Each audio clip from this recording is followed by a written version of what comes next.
Oblivion Remastered. We've reset our mind and live stream situation here. Relaunching the entire experience. DJ Zed, fire up some of that music as we start over from scratch. Excited to celebrate the arrival of Elder Scrolls 4 Oblivion Remastered. We're going to get nerdy and doing a side-by-side comparison here on the almost daily variety gaming live stream show Extravaganza. Stay tuned, starting soon.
That's right, folks.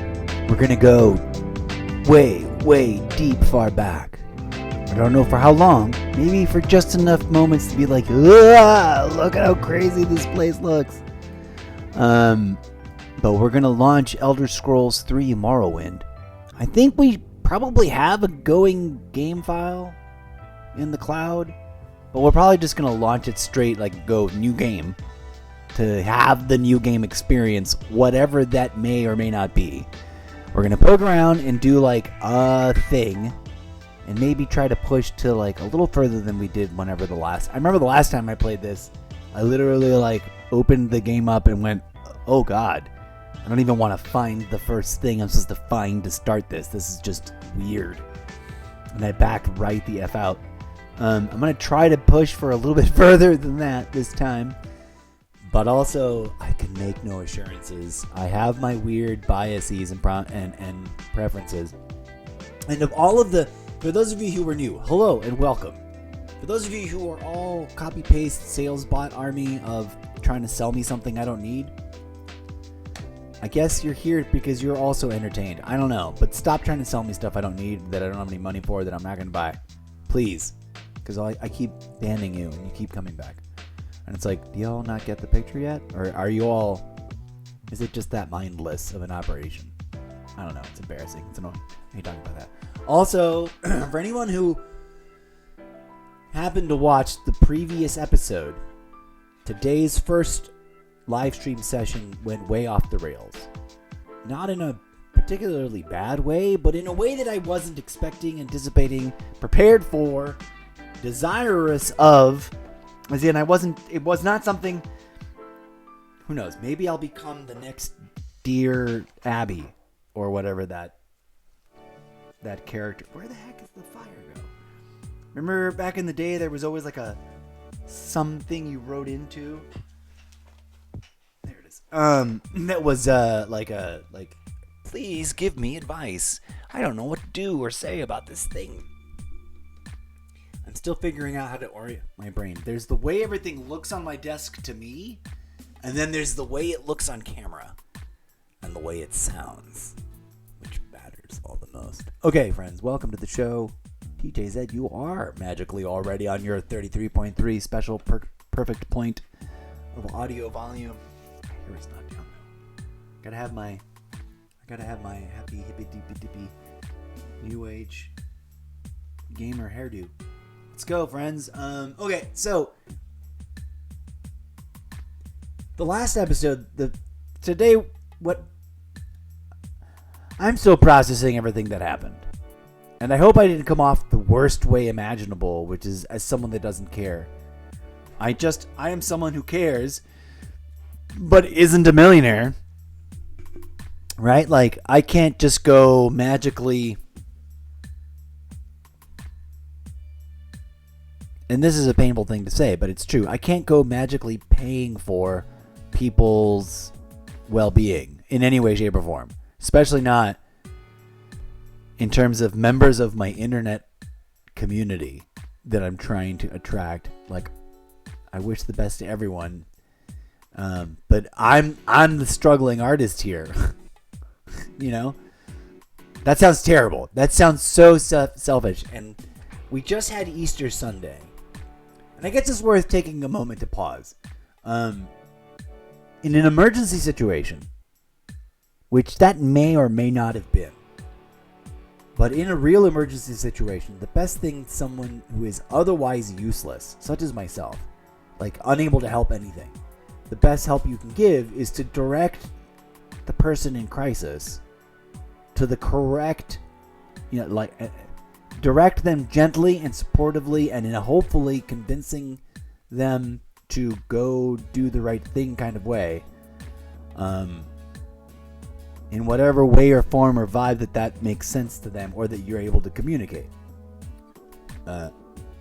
For better or worse, that's what happened to me as I got derailed in middle of a stream that was about getting to these games, right?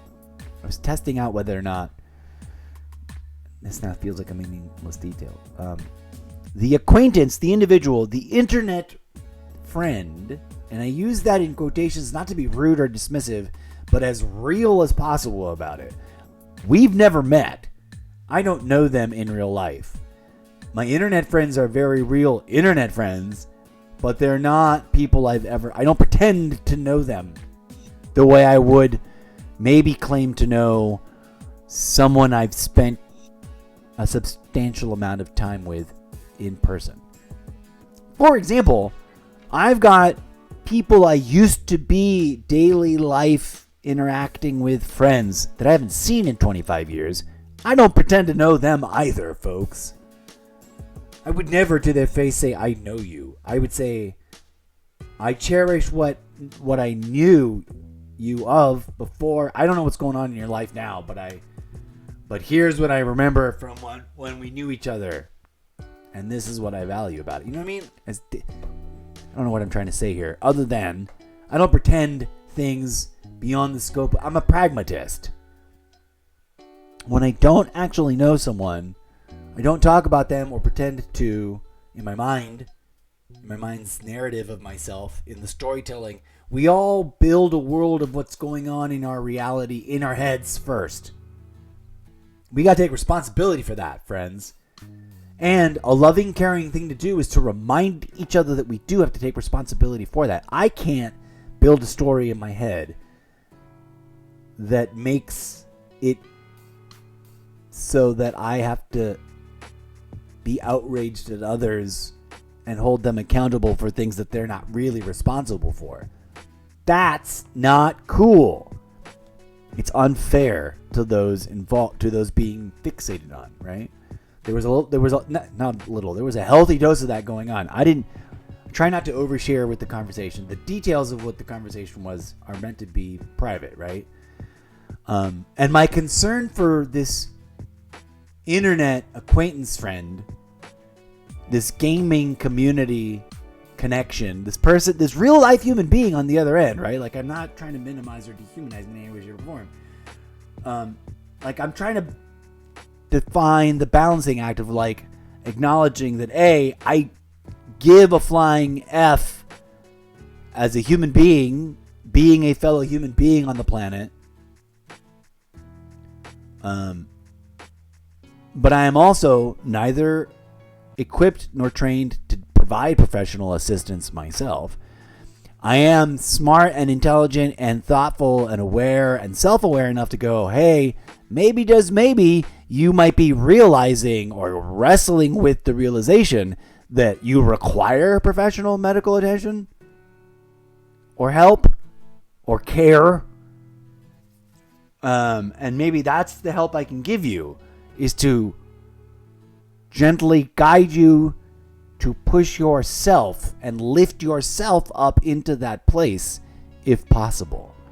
In an age where we build these big and real and intense feeling, very distant virtual acquaintanceships, I believe that we must all balance that same sort of equation of like, remind ourselves and always be honest in acknowledging and remembering you, whoever you are, don't know me. You don't, and I don't know you. And we got to all remember that as much as we think we know each other, and I would say this to anyone who, like, for example, there are some social media platforms that I've been on and have been active in using for a lot longer than this live stream per se, right? Going on multiple years now. But this following statement remains true of anybody who has been a platform context, social media connection or quote friend, because they all sort of borrow that word. But there's like being a social media platform friend, which just means we agreed to create a virtual link between our profiles and the content we discuss in the public discourse news feed of endless public discourse. But that doesn't mean we met, acquainted ourselves with each other, went through the process of establishing trust eyeball to eyeball, and then built a friendship. We're not friends. And I don't mean that in a harsh, brutal, judgmental way. I just mean that in a pragmatist's, let's be really real, folks. The way you're not friends with the politicians that you vote for. And I think some people build the misunderstanding in their minds that somehow they kind of really are, when they absolutely, totally are not. Not if you're going to honor and trust and revere and respect the word friends and friendship and what that word is about. And not if you're going to respect the other person on the other end of the whatever. If you're going to respect me as a content creator, commodifying myself for your entertainment, or as a gamer, someone you might encounter on a semi-regular basis on the quote battlefield of one of the many games that I play, either as a teammate or as an opponent or a combination of both or whatever. If you're going to respect me as a human being, please don't assume or project any more of a relationship than we really have. And that's of being complete and total perfect strangers and disembodied voices to each other in the headset, that have garnered or curated some overlapping Venn diagram of social media connectability, and therefore have gleamed some curiosity of how, some curious awareness of each other vis-a-vis those platforms of expression. Sure, but that doesn't mean do you know yourself? Because I'm never trying to be rude, but I'm constantly finding myself being forced to remind people, often in my own sort of this is almost meaningless kind of way, because I know I'm saying it to either a scripted automated chatbot or a real person pretending to be something that they're not, because they're trying to run some kind of scam and or information gathering, some kind of weird thing, when they're whatever they are, the fake people on the internet that are not, that they're not really the person they're presenting themselves to be as, that you may or may not. Nowadays it's getting harder and harder to test, because I'm sure if you ask a chatbot that's been adequately prompted and coded and curated or created, any and all of those words technically would apply. But there's a word salad for you. To chat disingenuously at pretending to be a person on the internet. I don't know. But I digress. There's like boundaries, right? That I have to have as a content creator, as a human being that is an artist that is pretending to be a robot on the internet and sort of casually, not so overtly, not like I'm not putting on robot bits. I'm not pretending to be a robot the way that is that lady Japanese or Korean? I forget. There's a performance artist, social media influencer from somewhere. I forget where. I may be completely wrong about either of those two places that I guessed at. But they've performed as a robot in a meticulous, like, never breaking that framework for themselves in public kind of way, or on their videos and whatnot. And I'm like, wow, that's cool. I'm not going that hardcore with it, but I'm still a human being. That means I still require my privacy. That be respected, please. That's why I'm like, F off. If you're trying to violate my privacy, that's one of my innate American constitutional and arguably also just for being alive in reality on this planet or any other human living life form basic right. Or else, what kind of universe are we trying to live in? Right? Let's just pin that on the corkboard. That's a whole point of discourse that maybe we need to have in this day and age. We need to explore that, relitigate it, re-understand it in the realm of public discourse and consensus building for our society to kind of go, oh, right, okay, yeah, let's get back to that.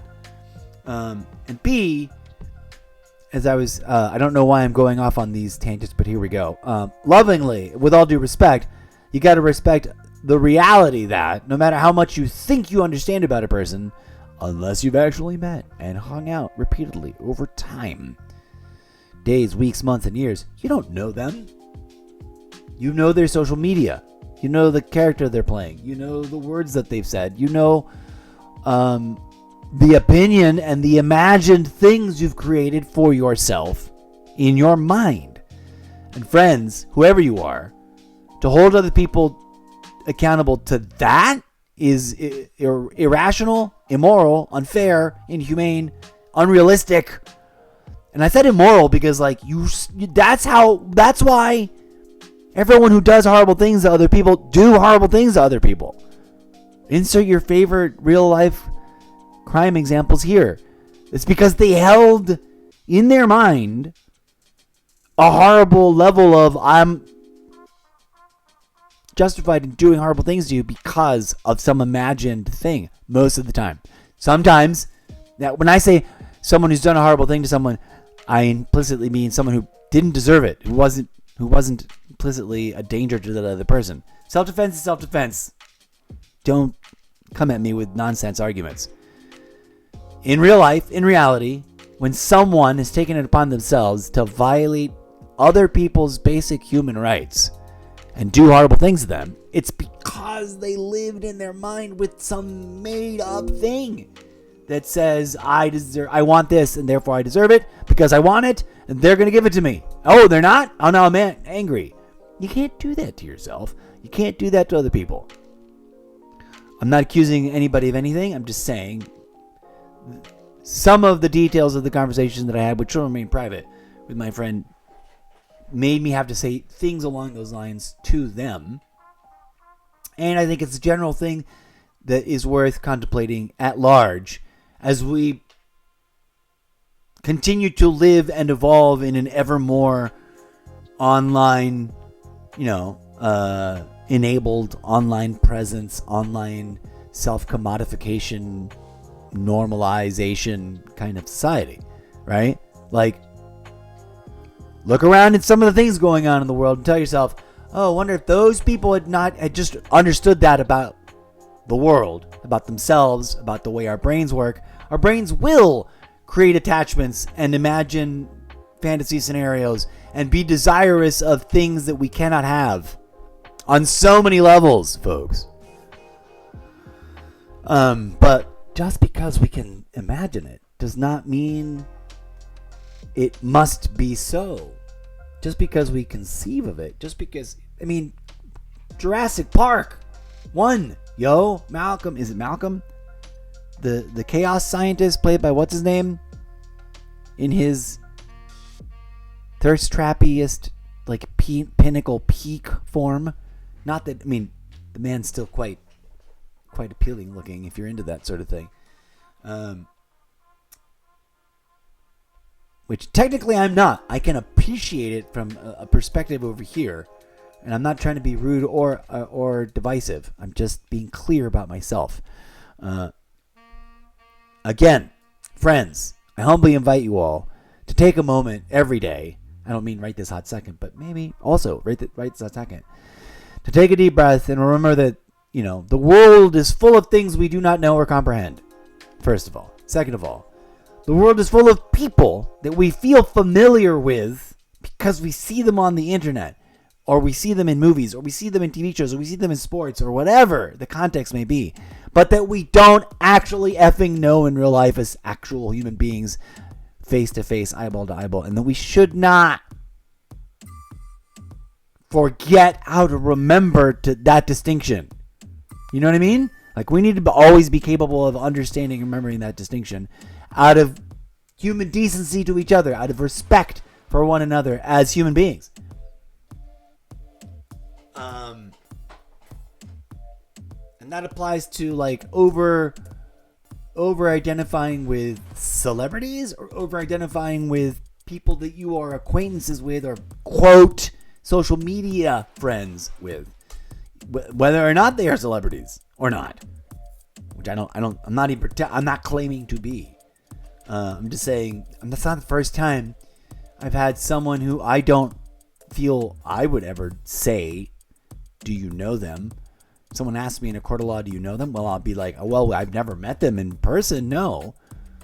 I've exchanged public discourse and have some social media connectivity on whatever social media apps. Yes. Sometimes at great length. And I have plenty of, quote, social media friends that I've, quote, known for a very long time, or a mediumly long time. And I've always let them know that, hey, by the way, I've always tried to make everybody know in a respectful, like, I love you as a social media friend. I also want you to know that I'm very clear and sober-minded, in whether I am sober or otherwise under the influence of any of the things that I consume or drink as an adult. I never cross that line and imagine, or create the entitlement for myself to believe I'm owed anything other than the ability to exchange ideas on public discourse in a civilized and respectful way about what's going on in our world and about what we're doing on social media, right? Full stop. Because just because we've been, insert name of any platform here, connected and or quote friends for any amount of time, and this literally can be applied to a lot of people that are on my platforms, doesn't mean I presume that we know each other. We know each other's social media display. And that's one way of kind of not really knowing each other. And I'm always clear-sighted of that. And respect that as a delineation of how to approach engaging with one another. And I get that we can support each other as artists, support each other as internet self-commodification performance artists or whatever, and as human beings, and as, like, with the self-aware Zen understanding that everybody is a imagination projection of what you think they are in your mind, more so than what they actually are in terms of the way we perceive one another. And that's always true, even if we never had social media. Like, even in a face-to-face, as raw and real and as upfront you want to be with lifelong friends, you still don't really know each other. You just know what you've mapped in your mind and have measured against that person's public displays and public declarations and public behaviors and public utterances. We all live inside this entire universe of knowledge and experience and emotion and roller coaster of all those things combining and clashing and churning and self-narrating that no one can know. Why am I rambling about that? Well, pin on the corkboard. If you've been listening to my podcast, you'd know that's something we need to discuss and be self-aware about in a meaningful way, because not being self-aware about it, not being capable of self-analyzing and self-discussing that reality leads to a lot of the problems that we see in our world today. I humbly propose to you to contemplate. For your contemplation, friends. My big old long-winded soapbox TED Talk rant / potentially controversial comment of the day was that. Please take the time. Know thyself. That means so much on so many levels. But friends, especially as the urgency, hopefully I think, by the way, for the record, during the break, I did nothing else but communicate more directly, more clearly, and hopefully in a supportive fashion with that acquaintance that kind of made the commentary and interrupted what was otherwise a sort of banal video game live stream that we started the day off with. To make sure that they knew I wasn't trying to be rude or dismissive or minimize, and that I wasn't angry, and that I wasn't anything other than offering the only bit of help that I could offer, and that I hope they understood and recognized, because of the way the course of our conversation went, that if there was anything else they needed to take away from this, it was that deep down, they were lashing out a call for help, and that was their subconscious mind trying to get them to realize that they need to ask for help. They were just asking the wrong person. And I want anybody who's following along who happened to caught that last episode, I want you to rest assured that actually went well, and they actually, communicated with me more, and we had like a resolution to the discussion, including like an acknowledgement of like, sorry, yeah, maybe that was a bit much. And I hope, I pray, I don't know if they're following along. I don't know if they've come back. I don't know if they were lurking in the first place in my live stream or not. But there's a non-zero chance that they may have been, that they might be now, and they might still in the future. So I want this to be, if there's any one takeaway from this, is that, dude, no matter how alone and lonely, and this maybe they don't hear this, but someone else that does need to hear this, because we all often need to hear the exact same message as someone else that's going through something quite similar. You're not alone. People around you everywhere, and that you can perceive and not perceive, are also suffering. And that loneliness is not as horrible as you make it out to be, so chill out on that. And that this is as ancient as human existence itself, and that there are ways to begin the process to like transform away from the suffering that you encounter yourself. And one of those many, many, many ways is to stop whatever else you've been doing, disrupt your own patterns and rituals, and focus for a hot minute inward and meditate. And meditate in ways that seem to make sense and appeal to you, that are about healing.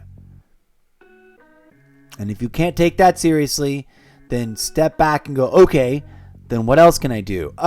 Return to previous example, go get professional help.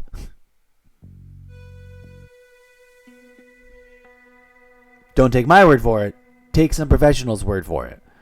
But I assure you it helps. As someone that has lived through many instances of exactly what, not exactly, something just about exactly like what my social media friend that I've never met in real life, that I don't really know, but that I do actually give a flying fart in high wind about as a random stranger human being that I've never met. I still care about them the way I care about other people on this planet that are suffering. There's not a lot I can do except for help them acknowledge that they are not as helpless as they sort of want to woe is me about, as they might imagine that they are, because they're not. This individual, and if you're listening, and or if the shoe fits, don't get mad at me, don't get mad at this messenger. If you are blessed enough to have the resources to go and ask for the help, then stop bashing yourself into a brick wall. Stop abusing yourself in the woe is me doldrums of throwing a tantrum about how horrible your life is, and go get the help that is available to you, because it's available to you, and you know it is. And deep down, as someone who knows what that is, and what a zinger of a critique this may feel like also, because when you're caught up in feeling really upset and really outraged and really hurt about a long endured pain or something, and mind you, the following statement is true and is not meant as a judgment, whether it's super real or kind of imagined or totally made up, because sometimes we do that to ourselves, and let's be real about it. Sometimes we do that to ourselves based on things that otherwise we wouldn't be so melodramatic about if there wasn't something else a little deeper buried that needed attention, that we're also sort of not attending to, that needs healing. It always, in my mind, whatever it is, it boils down to that idea that, okay, you've said all these things, whatever it is, like, and again, I'm addressing this as if my friend and I were continuing our conversation for one more beat and I had one more thing to say to them. They may or may not see this, but someone else may need to hear this. So you've said X, Y, and Z about this and this and that, which is all the reasons why you believe or feel or identify or blame or point to for your condition and your suffering. Some of that is going to be very real, and some of that is maybe some percentage of those things are going to be not as real as you believe them to be, right? And for some people, more of that stuff is going to be not quite so real.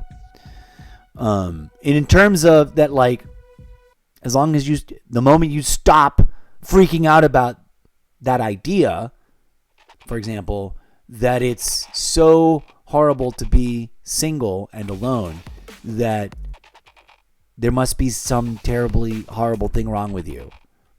So I don't know. Is there?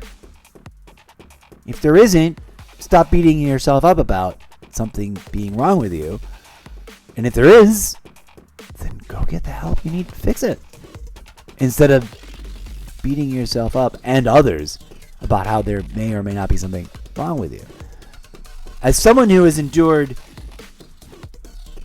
multiple different instances or chapters in my life of being single and being lonely also, and being alone separately, I can assure you that in life, sometimes you need to be alone. And some people just can't cope with that because society has not prepared you for it. I'm not even going to make it sound like that it's more nefarious than that, because I don't mean to. But our society does not prepare us through the kinds of conditioning that it chooses to condition us with. It does not. Oh, look, we've got someone with an actual comment to make.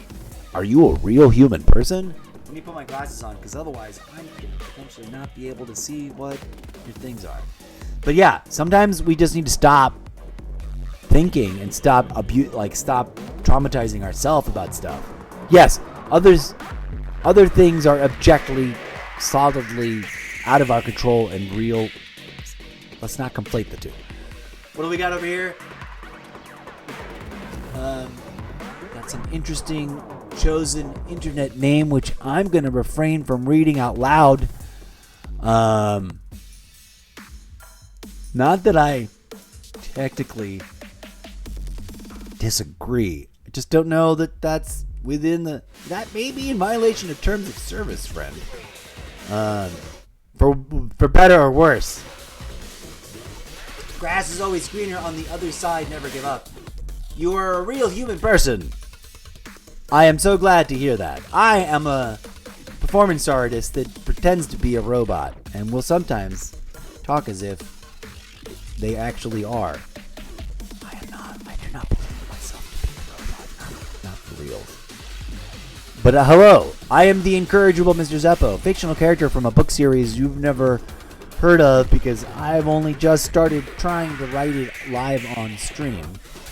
And I keep getting derailed. Today, we got derailed by an interesting thing. And then I meant to dive right into the games that we're looking at. And I just switched from the main headliner to one I just want to dip my toes into. And then totally got derailed in a TED Talk. But I needed it to be said. Everything else I said in my previous episode has already been said. And I don't mean to rehash it too harsh. Zeppo is a robot, indeed. Not just any robot. An action-adventure, science fiction, comedy, parody, homage, love letter to all things, everything I've ever watched that I love kind of robot. In my original, weird, way too complicated, way too bizarre, way too impossible to explain. And that's its log line. That's its elevator pitch right there. Book series, which is collectively loosely referred to as the Zeppoverse, but which has many various titles, which you can read sample chapters of by visiting my link collection page, solo.to/Mr. Zeppo, and then finding the Wattpad link, clicking on through, and reading that Wattpad book collection sample things and leaving your comments there. And if those of you who may or may not know what Wattpad is the industry standard setting social media platforms for aspiring and established novelists, which has actually literally helped writers find real readers and real audiences to the point that they become recognized by the industry and get picked up and get publishing deals, etc. and whatnot. So it's a touchstone. It's like a Facebook for books. Actual, I'm a novelist and I'm writing my book series kind of books. And I am literally a novelist and I'm writing a book series. Thanks for, and you'll say you'll check it out for sure. Thank you. You can also, if that appeals to you, couched in, if the idea of a aspiring novelist experimentally, collaboratively, live stream writing their book series in front of your face live on stream with a little bit of snark and a little bit of attitude and a little bit of 1999 disc jockey world building cosplay vibe style.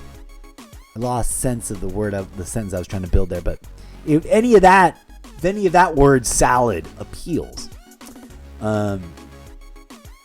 please join us in the not too distant future as we bring the Wattpad writing workshop to Wednesday mornings. What day is it today? Ooh, it's Tuesday, April 22nd, and it's the dawn of a brand new era on this live stream channel. As we are going to truly 420 down on trying to reboot and interpret and re-engineer and go with the flow. One of the things I'm willing to do is get sidebarred.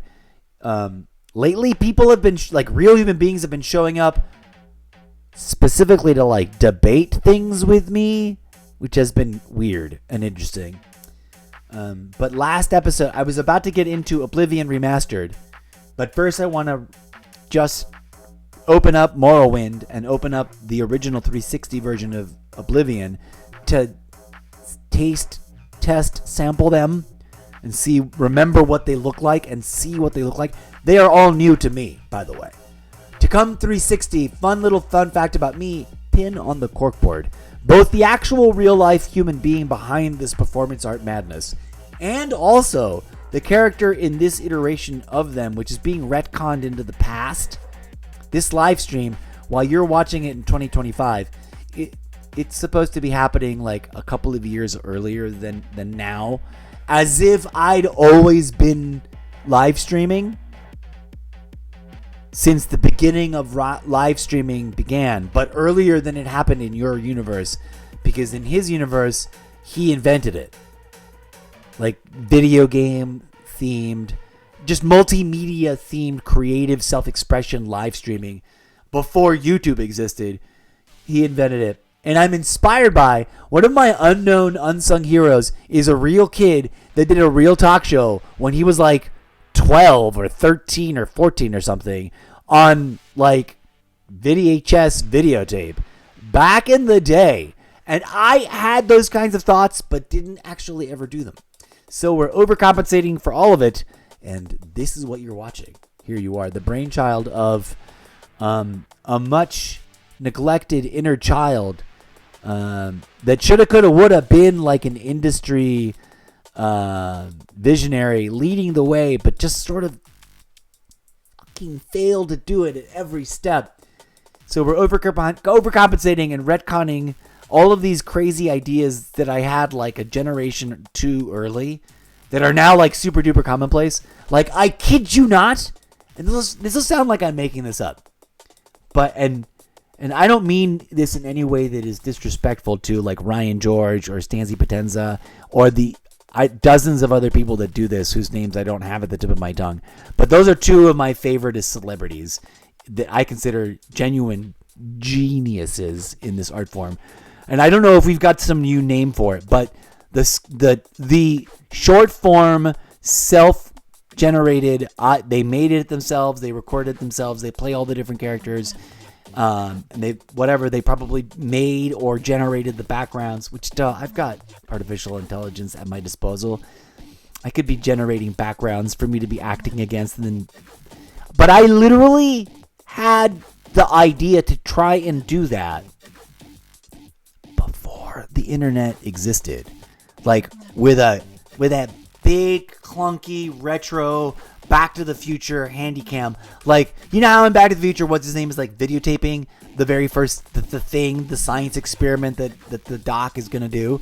Like, I didn't know any weird, creepy senior citizen mad scientists, but I did have an powered imagination as a very young person, and I was a creative person, and all my creative dream since discovering all the different ways you could be creative with technology and video and the idea behind like the ideas behind radio and broadcasting and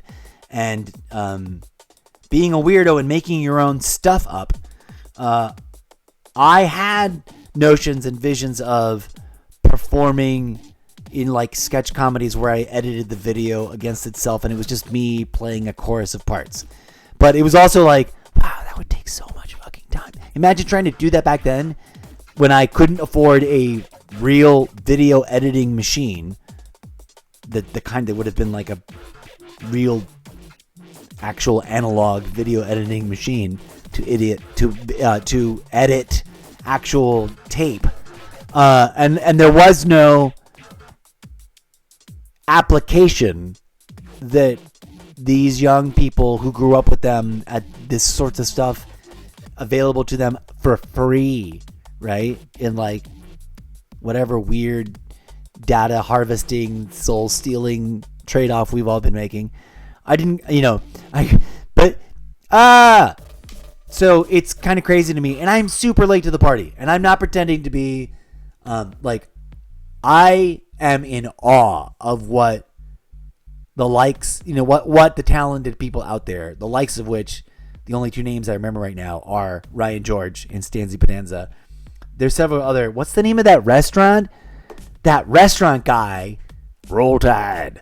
That guy's amazeballs. I can see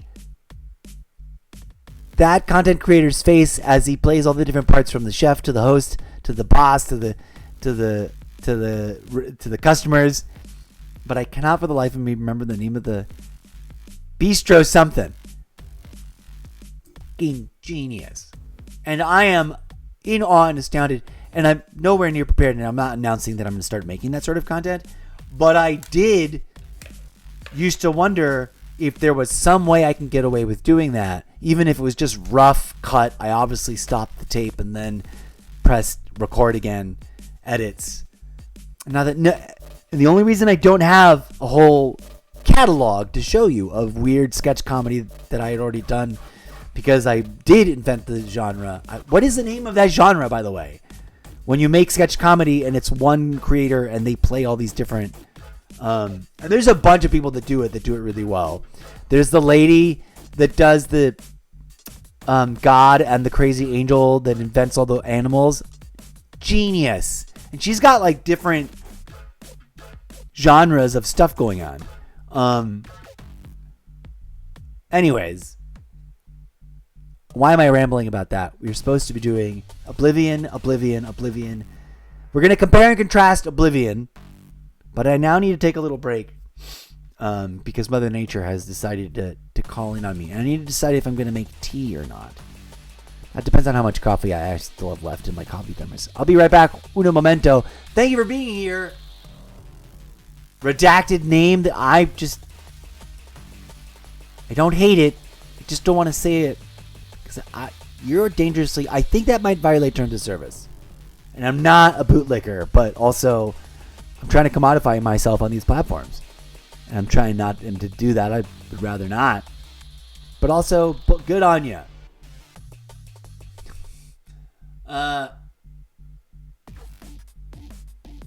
Thank you for being here. Thank you for offering to check my things out. Solo.to/Mr. Zeppo. Stay tuned. We're going to fire up Morrowind. I've already said this. Why am I saying it again? For my own enjoyment. We're going to fire up Morrowind. I'm excited for this.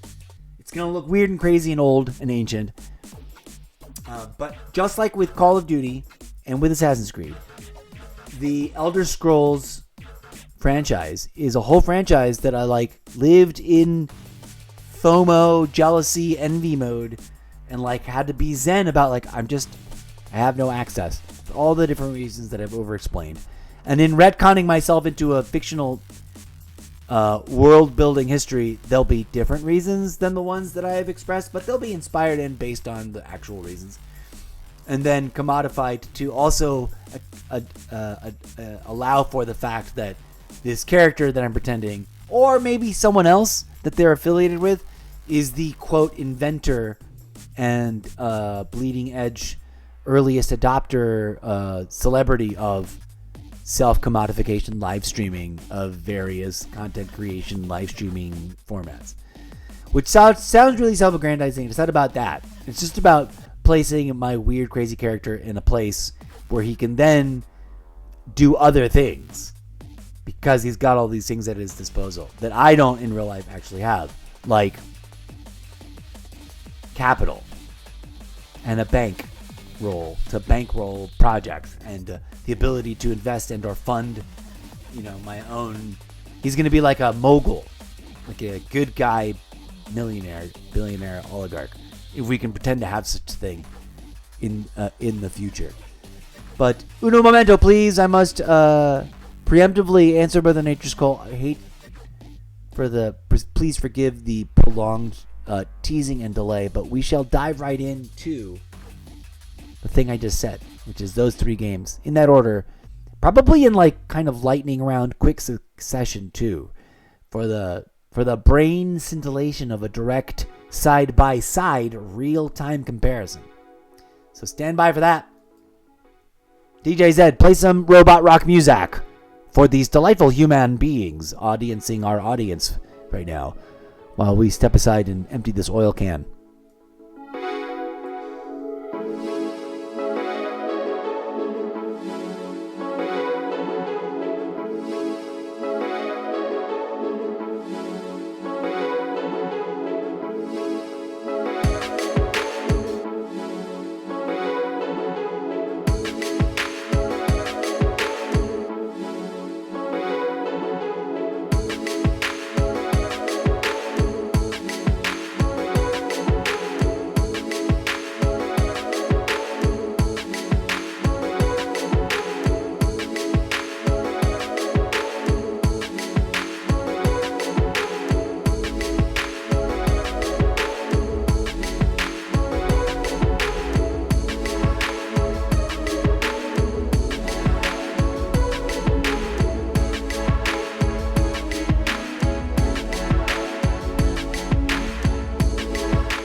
Okie dokie, friends. Thank you for your patience. If I may say one more strange and wild and magical thinking thing that people may dismiss, but hopefully some people take some moments to contemplate.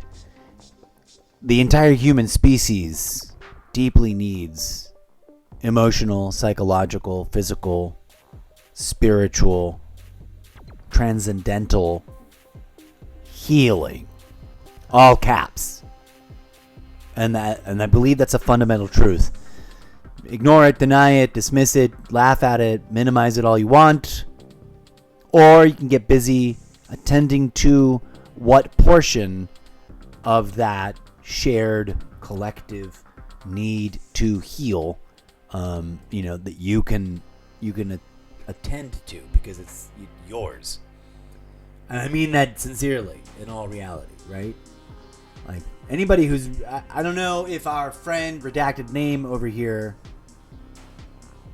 Just call you... Levi? Levi? Levi? Wait, my eyeballs. Where are my eyes?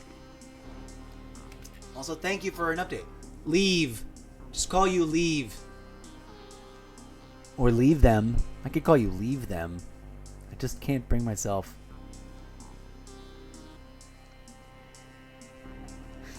And there's a morbid curiosity going on, like, should I ask? No, I don't want to ask. I don't want to know. Don't tell me. Don't start in on it. It's your own name. I believe in free speech and self-expression. Rock on with you. And like is it my eyeballs or is it my webcam's all out of focus? That's my eyeballs that are out of focus. Okay. That means my lenses are in need of cleaning.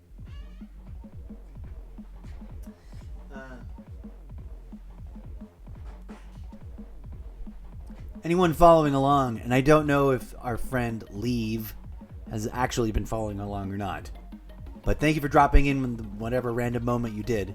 The grass is indeed greener on the other side. Never give up. I agree with that. I also technically do not disagree with the chosen moniker. Ridiculous. But I genuinely also it would be remiss of me if I did not point out that our world is full of wild and wacky things, and not the least of which is that we can completely forget to attend to the simple realities that our inner world and its complexities are meaningful and genuinely, and I don't say this to be weird, mysterious, right? Like whatever's going on inside between your skull and the thing that makes your mouth waggle is a mystery. And it's way too weirdly convenient but inconveniently toxic to just radically minimize your phenomenological experience with that and neglect that it's mystery. All right, Leave. Well, welcome. Okay, we're back. I did the thing. DJ Zed, I thank you. Oh, you're almost done with that track. DJ Zed with Dark Chasms of Mental Clarity, although it is mistyped. It is typoed right there in a horrible way. I need to get at that file and rename it. Comedy. Welcome, hello, friends and strangers of the internet. My sisters and brothers in gaming. My siblings in Elder Scrolls fandom. Earlier I wrote nerddom and it looked like nerd dom, like the wrong kind of dom. I didn't mean to invoke that. I felt bad for writing it, but I meant nerddom, as in like the kingdom of nerd. So I call out to all friends who, to me, these are all new. I may have already said overemphasized that, but let's get to it. I'm excited. That's why I'm so excited. I've never played these. I've only lived in the FOMO of knowing that they exist out there.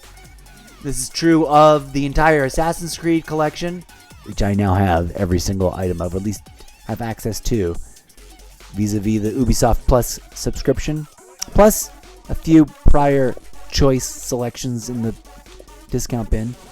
But Elder Scrolls Online, Elder Scrolls 1, 2, and 3, and 4, and Skyrim. Never played Skyrim. I've got a Skyrim character. That is all the Skyrim I've played. And we've done it here. Alright. I set up to launch this first. Let's take a quick look at the game card. We usually do. That's my style. I don't know why it takes forever to load, but it does. Elder Scrolls 3 Morrowind is an epic, open-ended single-player game where you can create and play any kind of character you can imagine. That's overwhelming AF. Your actions define your character, and your gameplay changes and evolves in response to your actions. Okay. Alright. Let's find out how that works. Although... Oh, you know what? One of the things I've always asked myself is like, what does that mean? How many hours of gameplay does that actually mean that this thing has? So today, as we engage in celebrating the arrival of Oblivion Remastered, which we're going to evaluate and I'm going to take a harsh... One of the things that's going on also behind the scenes, friends, is that I've got too many games and not enough time to play them all in, whilst also juggling the book series that I'm trying to introduce as a component to the live stream process, and the other affiliated or interrelated fringe projects. I'm trying to make time to do some Wirecraft art making, but I'm never quite sure when to get started on that, and it's just sitting over there waiting. Too much to do, not enough time to do it all in, and maybe a bit of creative block thrown in for good measure every once in a while. So, I have previously launched this game and then said, thank you, awesome, great, that's a whole lifetime's worth of crazy. I don't got time for all that right now. And I've uninstalled it. Reinstalled it for this particular event. The fact that this remake of Morrowind has landed. Because if nothing else, we might choose to try to actually play through, to some degree in depth, this Oblivion Remastered. If it truly plays like a new game and doesn't feel as goofy old as these old ones. But for the sake of really being fair and honest and looking at them all, I may be capable and or willing to try to keep... I never got to play this game. Although it does feel really, really, really out of date, and I'd rather be playing something that doesn't feel really, really, really, really out of date. I can probably get myself past that one little hiccup because I always did want to play it. But I literally just don't. I just don't physically have time. Assassin's Creed collection, Call of Duty collection, Elder Scrolls collection. I don't have time to play one Call of Duty game, one MMO, and one Assassin's Creed game. Oh, DJs, I just stopped that track or ended a track and almost started a new one. Let us stop babbling and proceed to celebrate the arrival of this game, for it is noteworthy, and many people are probably doing some of the same nonsense that I am, which is like going, oh look, I have this game, I bought this game once, or I've got the disc, or it's free it's available on Game Pass, I had it installed, let's reinstall it, while we also get excited for firing up the new one, which we will in just a minute. Without any more further ado, I present to you the first hot seconds of Elder Scrolls 3, just to revisit it and see what's up. And to maybe insinuate the promise that we might try to actually play it on the regular. But I'm laughing at myself because look at our compulsion with Assassin's Creed Shadows And we got like 0% time in any of the other Assassin's Creed games in that entire session, which was part of the idea. Anyways, I digress. I'm going to stop rambling. Let's go.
Okay, fun. I've already failed to find which one is the correct start button. It's not A. Is it... What do we call this one? Hamburger button? There we go. There's probably a save file.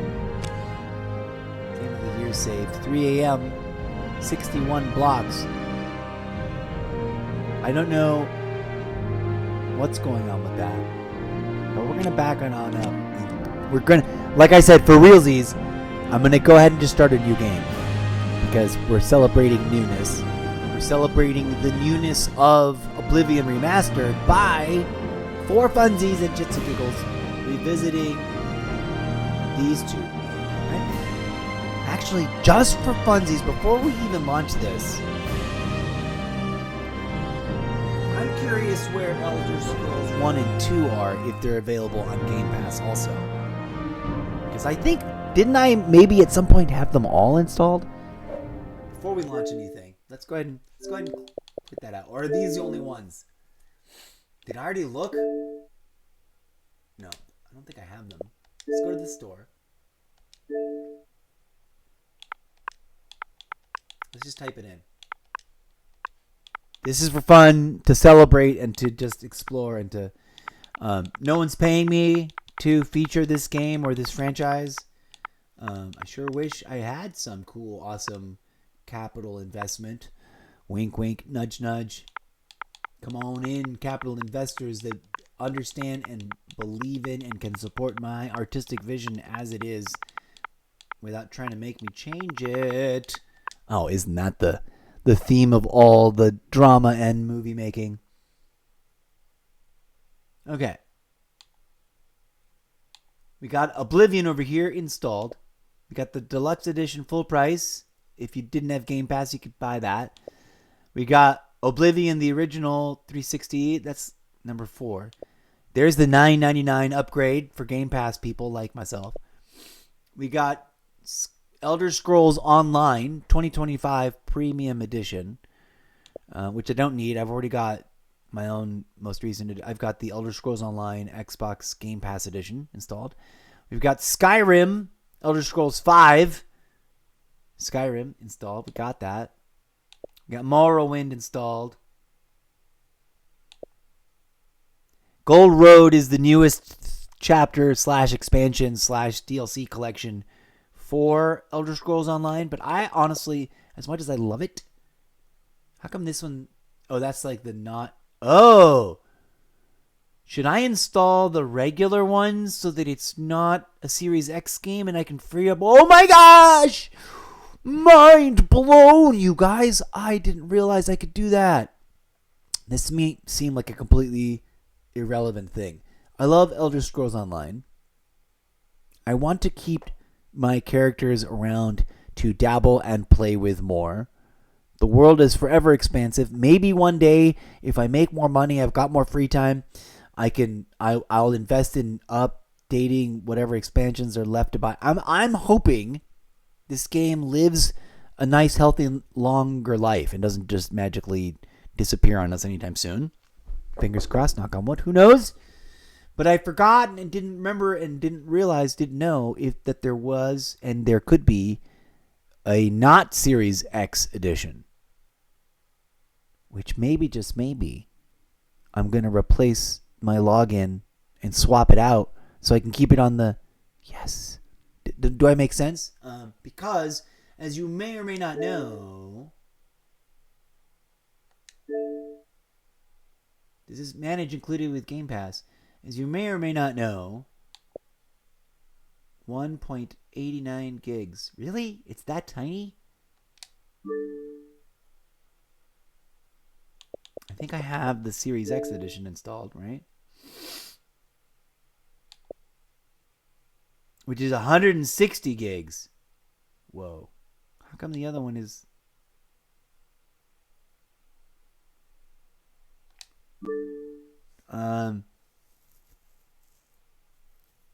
What do I do? Do I uninstall it and then reinstall it and then just log back in? Let me... Haha. I know what we need to do. I need to make sure I've got my login credentials and my website coordinated so that I know that I can...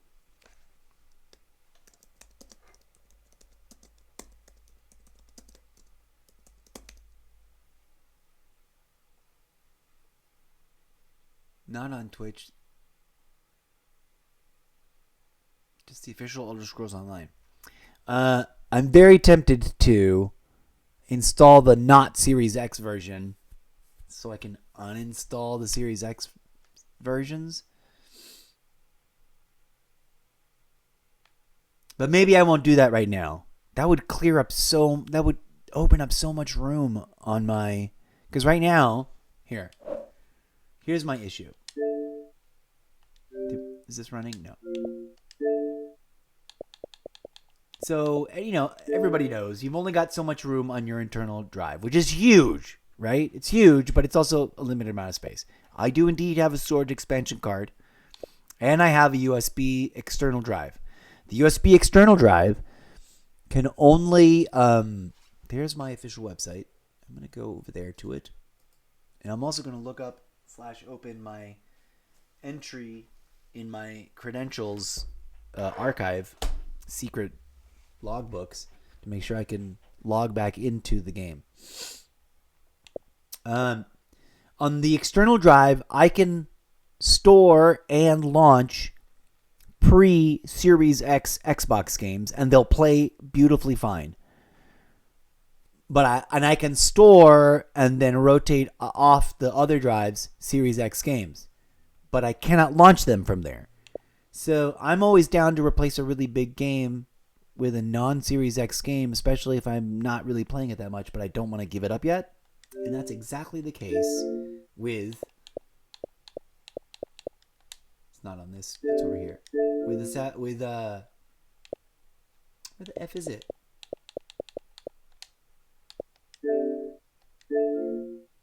There it is. With Elder Scrolls Online. This is the Series X version.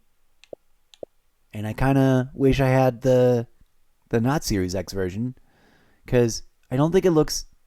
The Series X version does look ever so slightly more beautiful. But the not Series X version is also kind of identical. And doesn't look that much worse. And I think the only thing I need to do is make sure it knows that remembers to log me in to the both versions.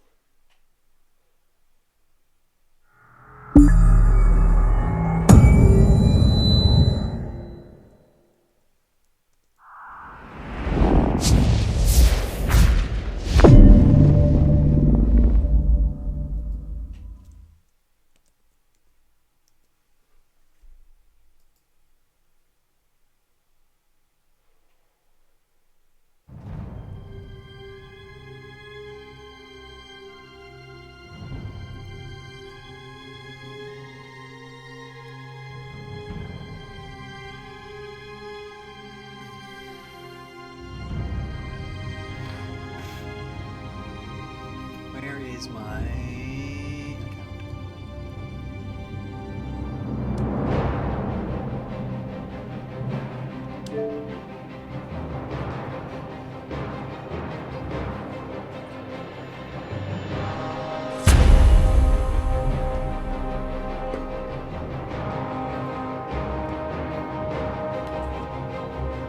Okay, forgive me as I explore stuff that I'm just sort of neglecting you, dear audience.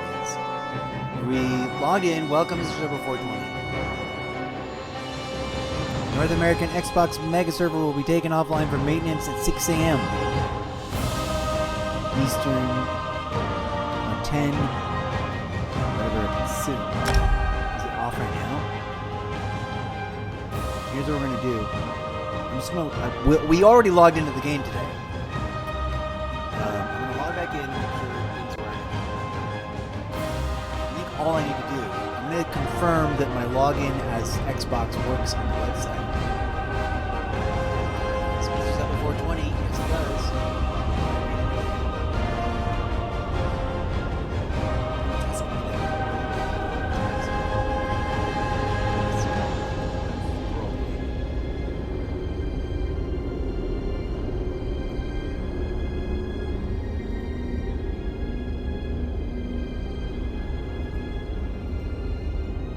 Since July 12th, 2023, gamertag for Zeppo 420, account status active.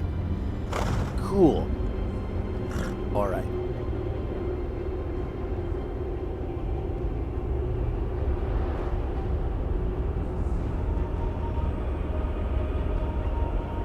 We're gonna see if switching to the non-Series X version of this game is super easy. As easy as I imagine it might very well be as just uninstalling and reinstalling it. So, here we go. Let me first, for funsies, log into my main character.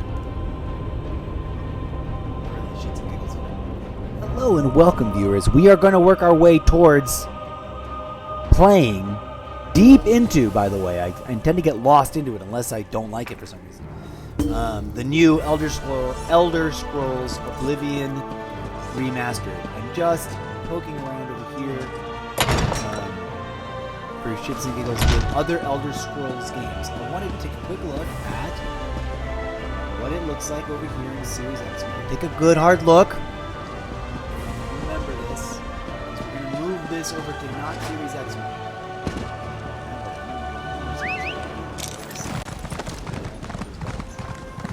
Look how pretty the world is. Look how pretty the characters are. It is straightforward and kind of clean and MMO-ishly. My dock hands are watching for your cargo, Lady Arabelle. Looking. It doesn't look quite as luscious. There was a storm. Eterna Mule, which is a whole other level of it. It is undeniably super dope. But also, it's not horrible. It's still eminently playable, and it is Elder Scrolls. The Mount is never unlucky. Even though some people the say it's Rider, not. on the other hand, can be. How can I help you, Mainlander?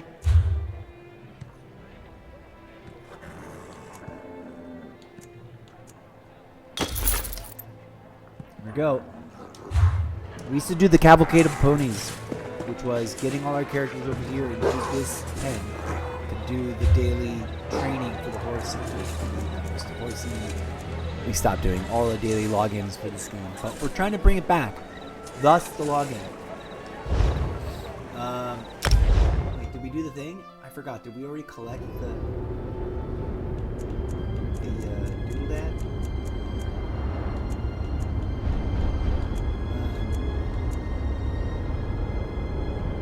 We'll log into our character.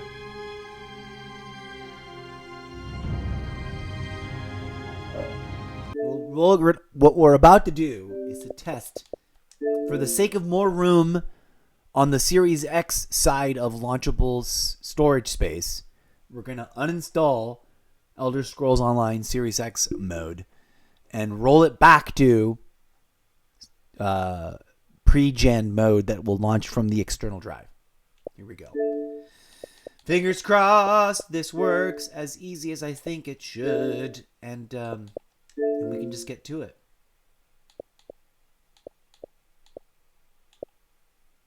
plus 10 add-ons. Good grief. 122.3 gigabytes of storage. Even if it's the exact same size, although the size for the not Series X install looked a lot smaller, I wonder if that was just because I've already got all this other stuff installed and it's like, oh yeah, you only need to add this. I'm going to go ahead and just completely uninstall Elder Scrolls Online. Something I've refused to do for quite some time. Here we go. This is kind of scary, but we're doing it. It doesn't mean I don't love you, Elder Scrolls Online, or that I don't want to play you anymore. It's just that I want to make room on Series X side of things. And if I can install the non-Series X and get everything to work, it'll be so much awesome, even if you look slightly less beautiful. Let's go.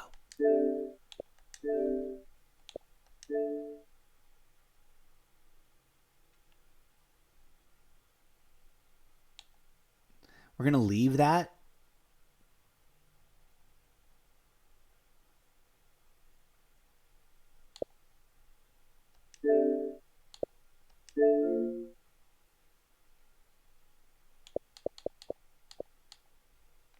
Oh, I forgot. I should have moved it off drive. Should I? Oh, hold on. Let's go to free up space. Recommendations. Witcher. There's Witcher stuff still on here because I want to keep them. No.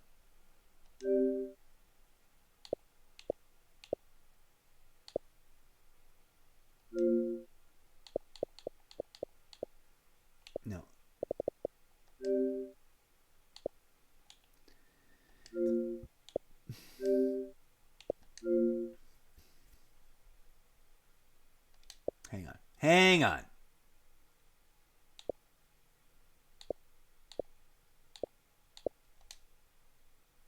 Let's go to this thing.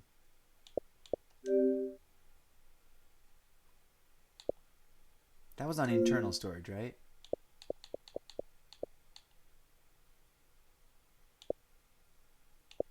Where there's a special way to view just the add-ons. Where is that? Games and apps. Sort by size. Okay, get off.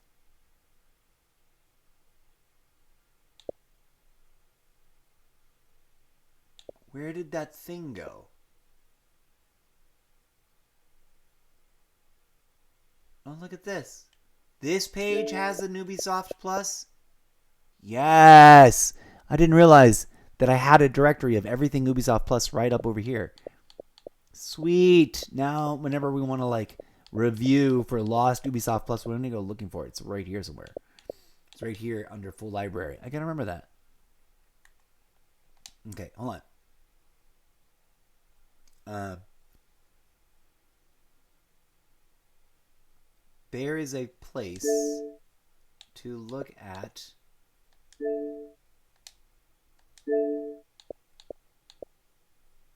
manage updates, free up space, remote access, subscriptions, storage devices, free up access.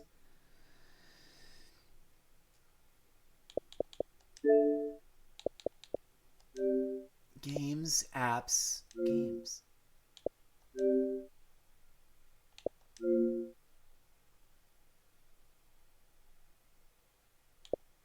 No. Where is the spot to look up?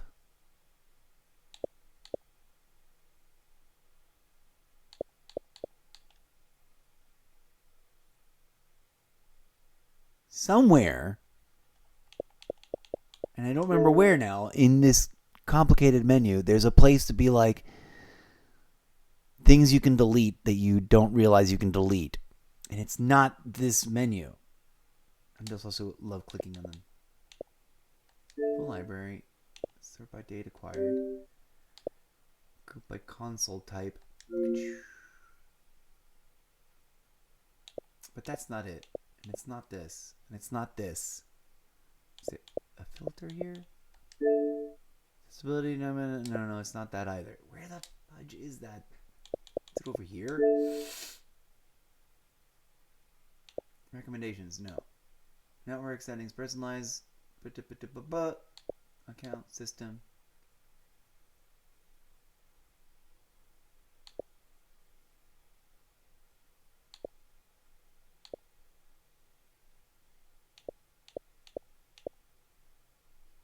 No. That's just updates for the console. Storage devices, that just launches this again. Free up space. I thought it was this. I thought this launched a weird. Maybe they changed it. Recommendations.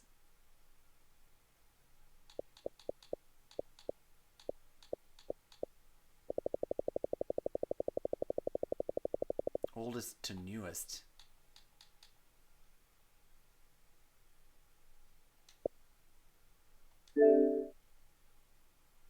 View contents. Uninstall content.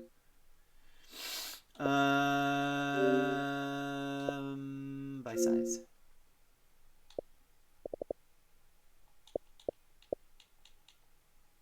Okay, never mind. Here's what we're going to do. I think they've phased out a certain way of looking at stuff where you can find add-ons that are floating around in your drive so that you can manage moving them around. But whatever the F I thought I was thinking of right there, it's not really doing that anymore. Let's type in the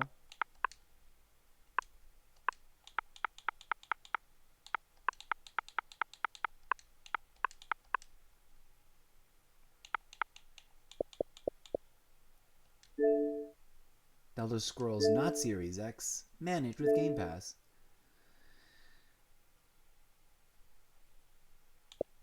Select all. There's add-ons and add-ons. Game features, add-ons. There's more than... Did they bundle everything with this? I think that's what it is. Okay, anyways, let's install. And hopefully... Internal storage. No. Wait. We need to back up before we do that.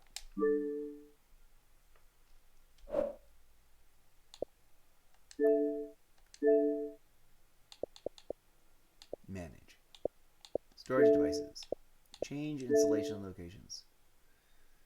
Optimize for Series X games. Backwards compatible games. Select default drive for Xbox.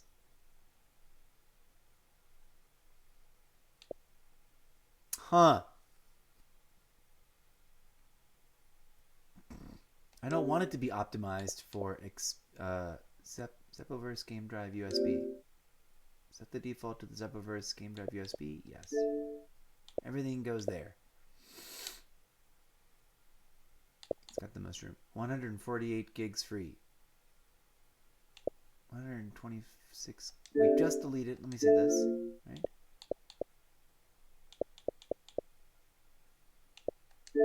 One filter. Storage expansion card.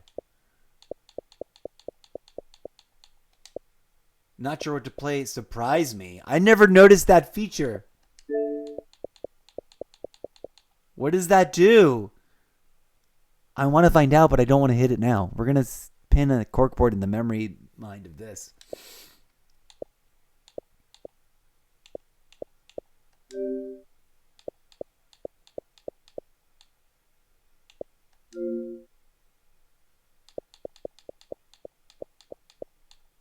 That's fun.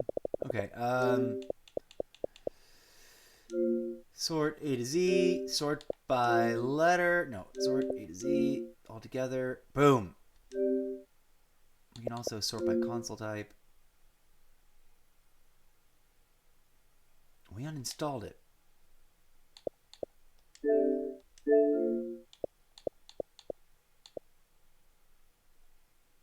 I also didn't uninstall whatever the add-ons were. It was like, you've got some add-ons. Do you want to keep them? Delete them, click on the thing, and I just like backed out of that whole screen. So I don't know if we failed to uninstall it correctly. Forgive me for dilly-dallying. I'm trying to see if I can replace my Series X version of the Elder Scrolls Online with the not Series version of the Elder Scrolls Online. Right? That's Series X over there. This says not Series X details.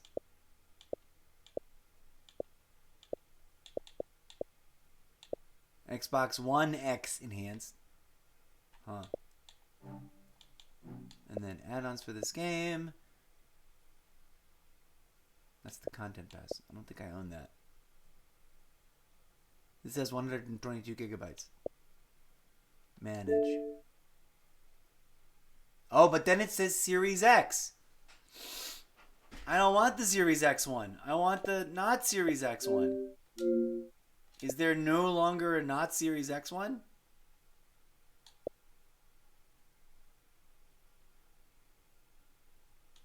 And curiously, the Morrowind chapter. Well, wah, wah, wah. If it's no longer... I thought it was like available as not Series X.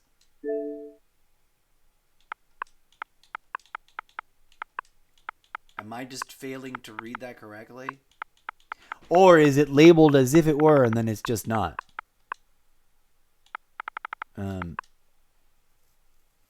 Oblivion.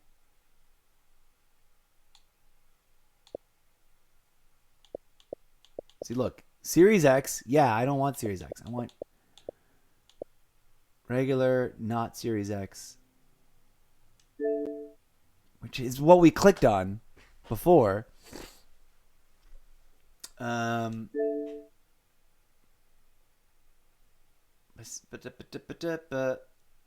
apparently it has to be Series X. There we got Series X. So, wah, wah, I shouldn't have uninstalled. I'm a moron.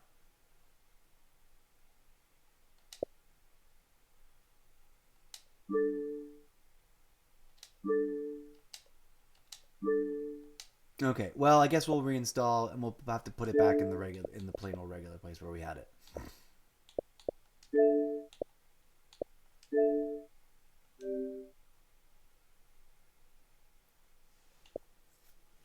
We're going to put it back in storage expansion card.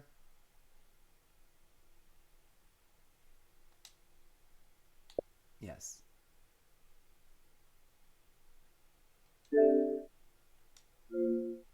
$126.5. Well, silly me, silly goose. I totally swear I thought I'd seen clearly that.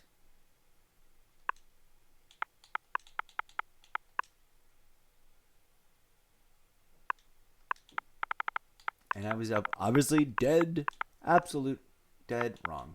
See, look, because this prominently has the Series X branding, X/S, and this doesn't, I genuinely believed that I was able to get a not Series X.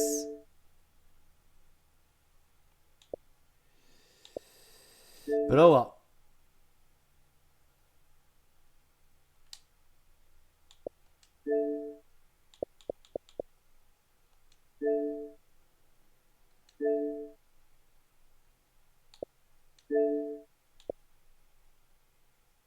I want to make sure I get this Morrowind thing, which apparently was not part of that other thing. I don't know what's up with that, but okay.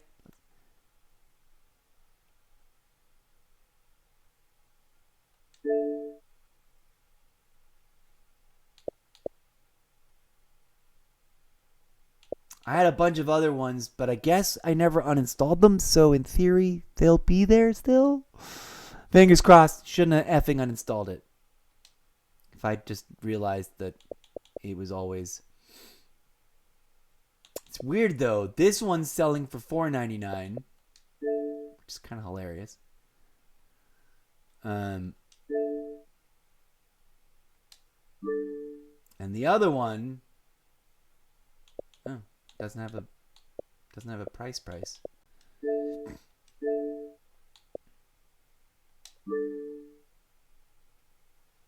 What happens if I go like this? Oh, the anniversary upgrade. That's for Skyrim, not for Elder Scrolls. Did I ever get that? I want to get the anniversary upgrade, but also I think I've got the same problem. That's a Series X, not Series X, and they're trying to push it to all be Series X.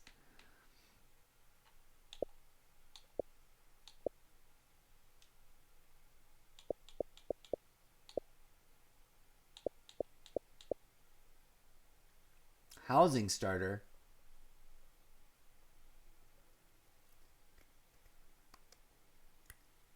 Oh, I kind of want that. Dang. Even though I don't play that game, I'm like, I'm tempted. $5 for a cute house. I don't probably already own, and some thingamahoo. Anyways, all right. That was a complete waste of time, and I apologize profusely for it, friends. I thought we were gonna do a clever thing, and I A, took forever explaining it, and then B, I was just technically wrong. I should have just left all well enough alone as it was, and I'm a complete goober. Okay. So that's installing. I'm going to have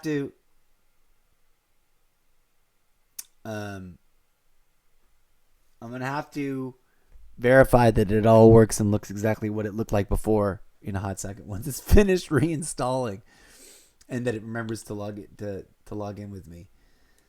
Let us return then for funsies without much further ado. That was ridiculous. And I apologize to you guys. Let us relaunch Morrowind. We should have just stayed right there and been like, nope, leave whatever the F alone. And let's just dive into Elder Scrolls 3 instead of futzing around and thinking about trying to roll back Elder Scrolls Online to some older version, which if I just visually verified that it really wasn't a non-Series X version, I would have spared myself all of that nonsense and not uninstalled the game. That was, hopefully that doesn't cause any weird problems. But here we go.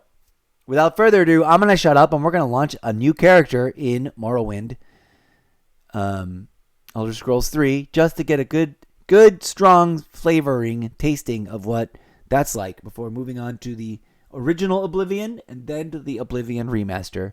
Thank you for your patience. It is deeply appreciated. I'm sorry.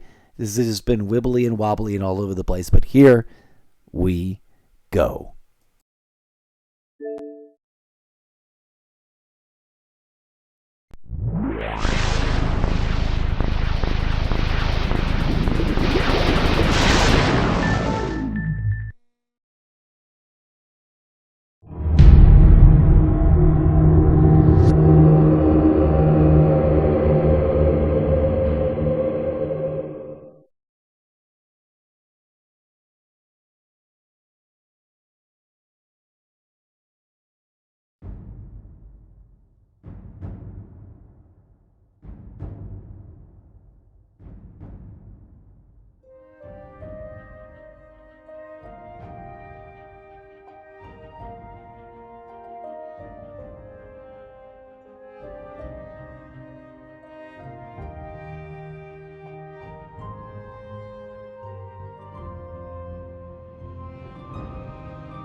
They have taken you from the Imperial City's prison, first by carriage and now by boat.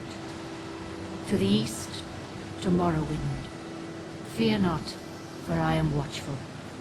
You have been chosen.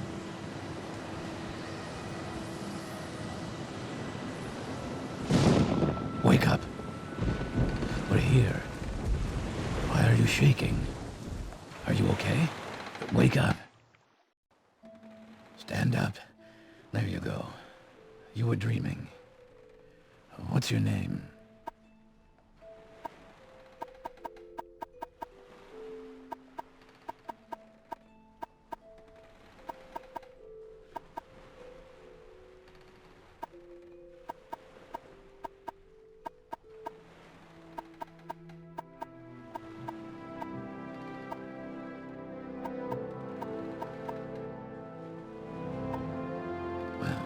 Not even last night's storm could wake you.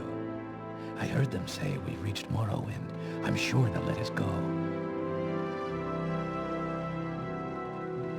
Quiet. Here comes the guard. This is where you get off. Come with me.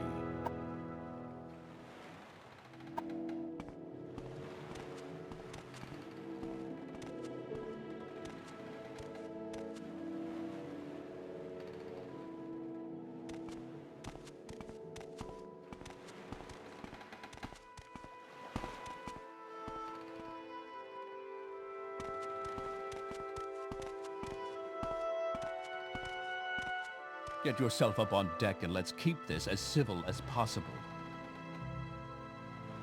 On deck, now, prisoner.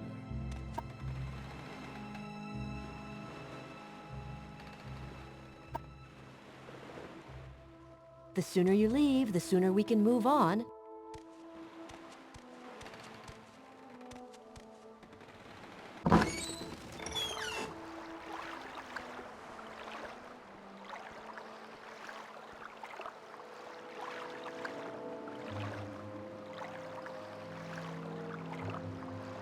This is where they want you. Head down to the dock and it'll show you to the census office.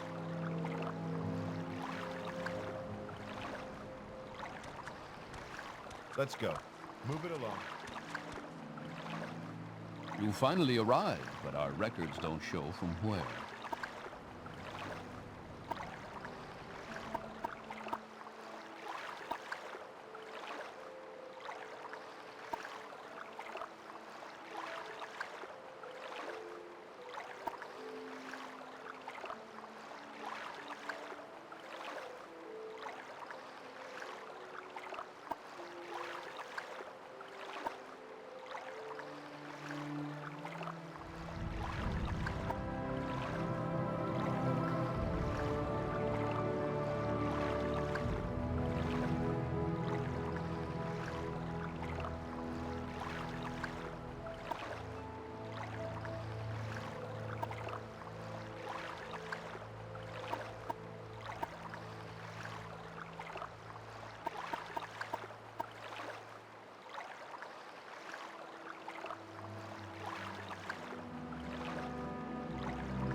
Great. I'm sure you'll fit right in. Follow me up to the office and they'll finish your release.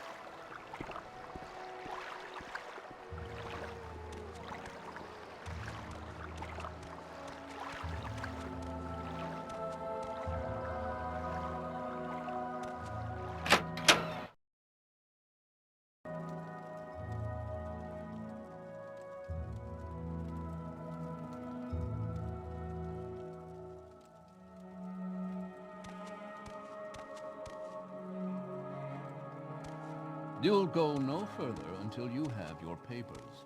Ah, yes. We've been expecting you. You'll have to be recorded before you're officially released. There are a few ways we can do this, and the choice is yours.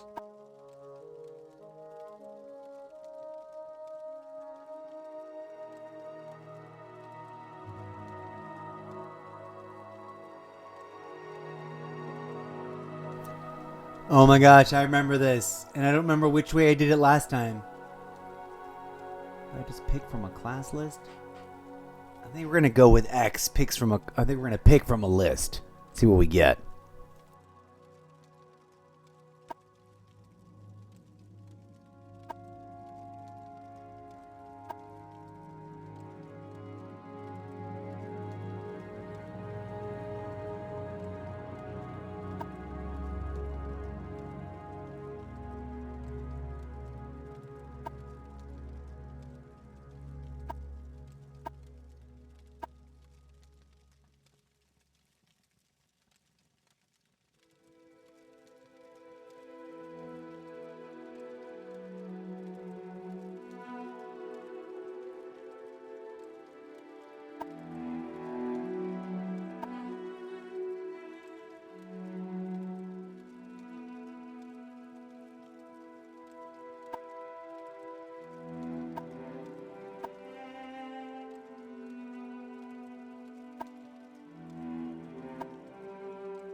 Very good. The letter that preceded you mentioned you were born under a certain sign. And what would that be?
Interesting.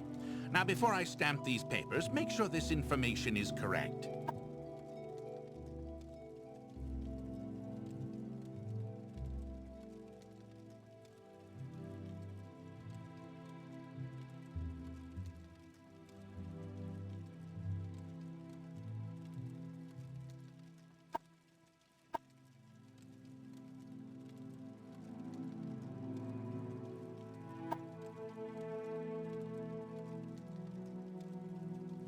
Show your papers to the captain when you exit to get your release fee.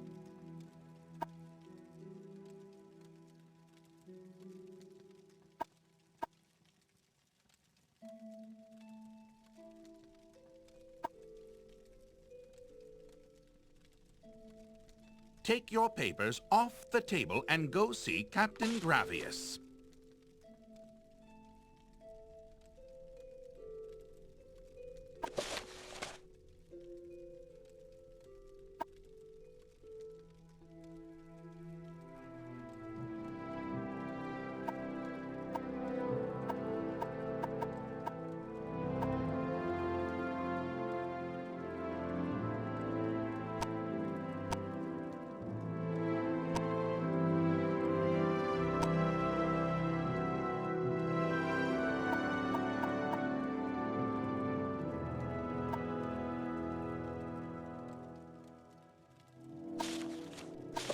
What do you think you're doing?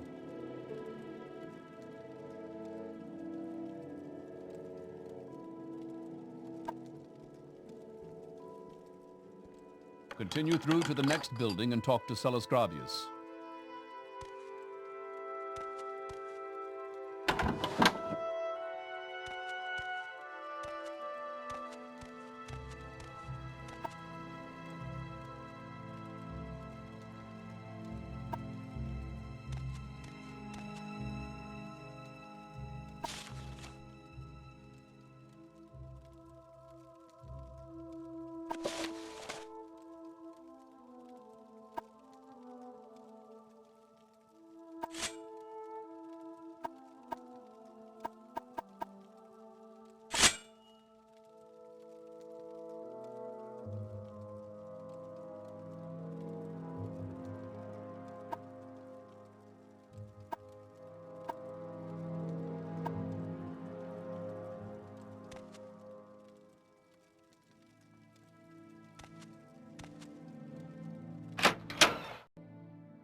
Figured out how to put it in third person mode. Yeehaw! That changes everything. I love it in third person mode until I need it to be first person mode, which is a complicated issue. We'll talk about it later. Let's get back into this goofy exploration of this very, very old game and then get to the part where it lets you go. I think we're going to do one more conversation over here.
Speak freely, friend.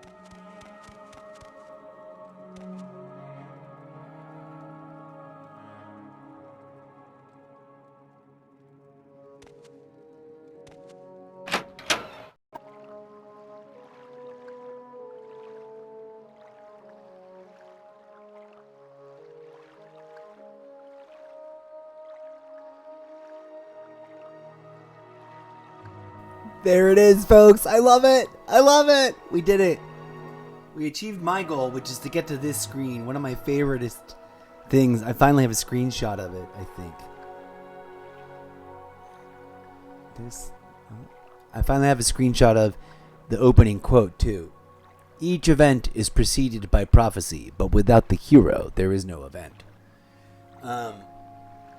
Also, this screen, press the white button, which I don't know what the equivalent is in my new controller. I remember the white and black buttons. I don't know what we do now to hit what those are supposed to be. They didn't update these instructions. This one didn't get a remaster. Press the white button to use your journal and review what you've been told. You should probably check out Aurelie's Trade House up on the left. You're on your own now. Good luck. What an epic way to begin a game. Stranded in a place you've never been to before. Released from prison with vague, weird, not fully recalled memories of who you may or may not have been.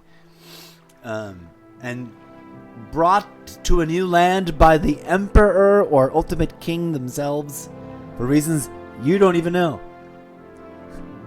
I love it. Okay, so we're going to go ahead and just remember how to save and just save out of this. Then we're going to fire up Oblivion, the original version, and get to this same sort of equivalent.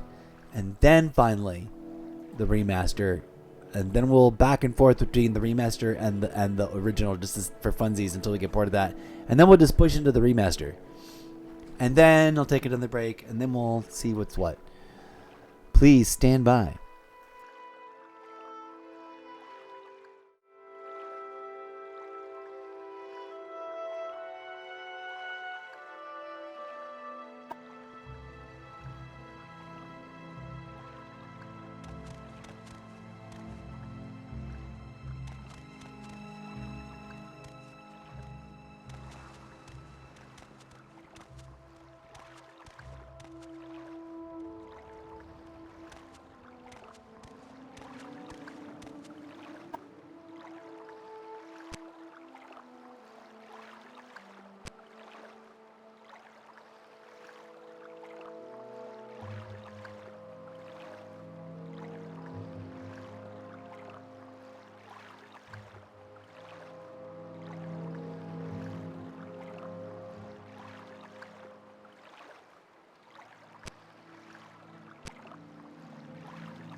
Well, what is this about?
Well, that is some pretty brutal bits of advice right there.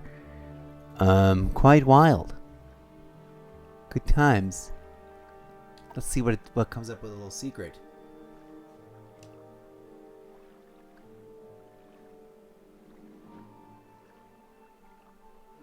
Corporus. It is a disease that turns normal creatures into beasts, turns men into twisted mad lumps of flesh, superhumanly strong and full of hatred.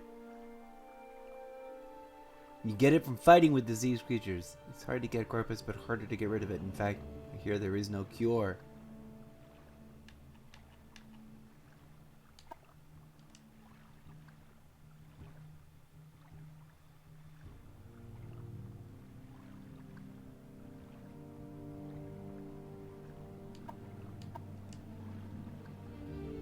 Okay, we're going to just engage with this first person and then get to that shop because we earned some good cheer. I debated keeping the ring, but you know what? I thought, you know what? It's my first act. This game is supposed to be mind-blowingly interactive. Despite all oldie-timey it feels, it's supposed to be one of those ones where, like, they really nailed it on, like, your actions influence the world and change everything. So we're going to indulge in that and enjoy it. Let's explore for one hot second before saving and bouncing out. Here we go.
Yes, Outlander?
honor, to be sure.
Speak up. Now, where did I put that?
What's your story?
Wealth beyond measure, Outlander.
Talk is free. What do you want?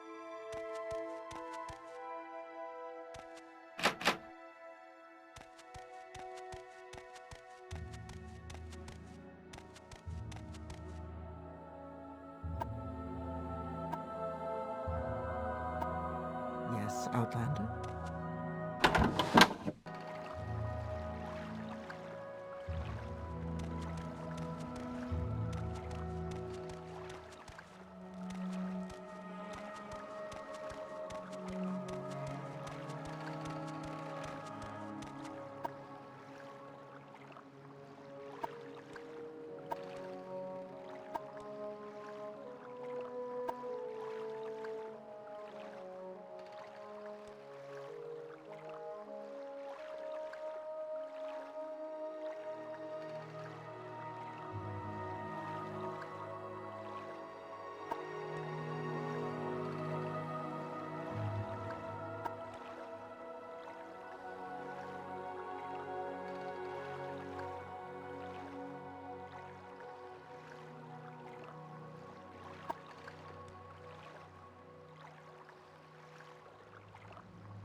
Speak freely, friend.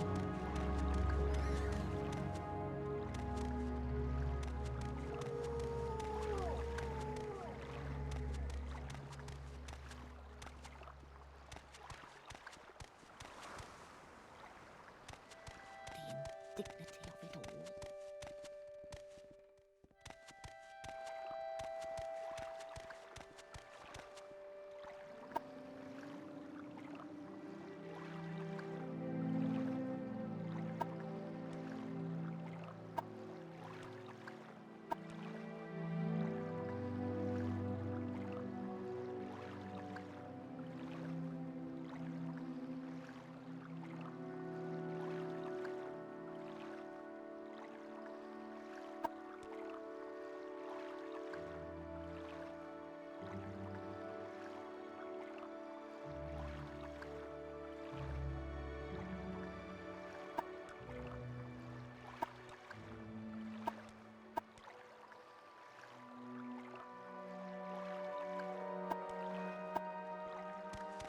Any time now.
him!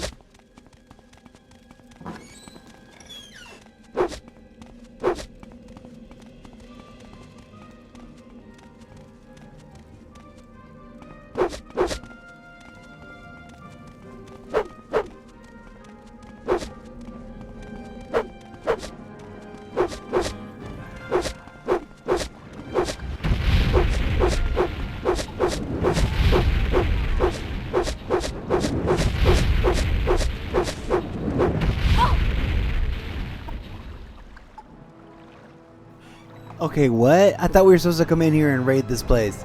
Anyways, that was fun, and let's see what happens when it. Well, it wants me to save here. That's a crazy place to save. But I guess we'll save here. We may have to start all over again when we. Okay, we cannot save right now.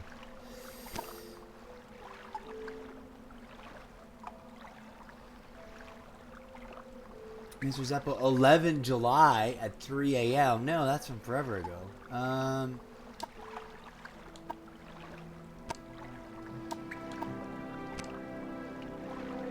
I guess I never saved this game.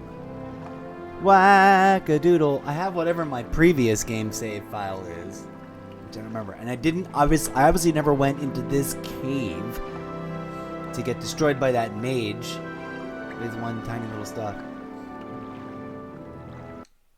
We'll go ahead and exit. I'm gonna No, I don't know what we're gonna do. Give me a second.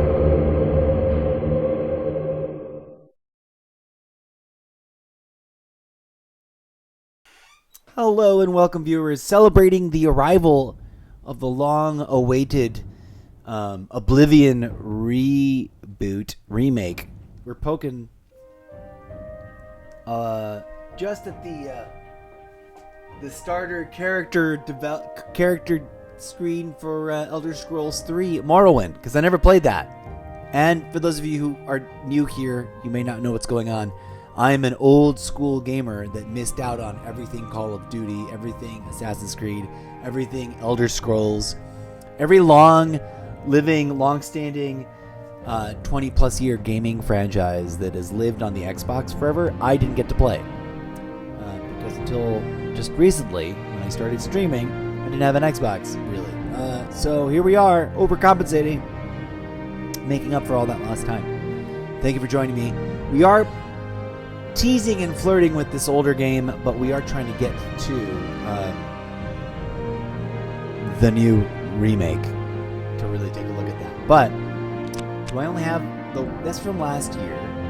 Whatever I did, I don't want to mess with that one. It's from July. Do I want to reload? No, we had the experience and I died and I failed, and we're just gonna have to deal with that. That's the end of that. We're good. We'll go ahead and quit on out of there. What's going on with Elder Scrolls Online that I foibled that whole situation with?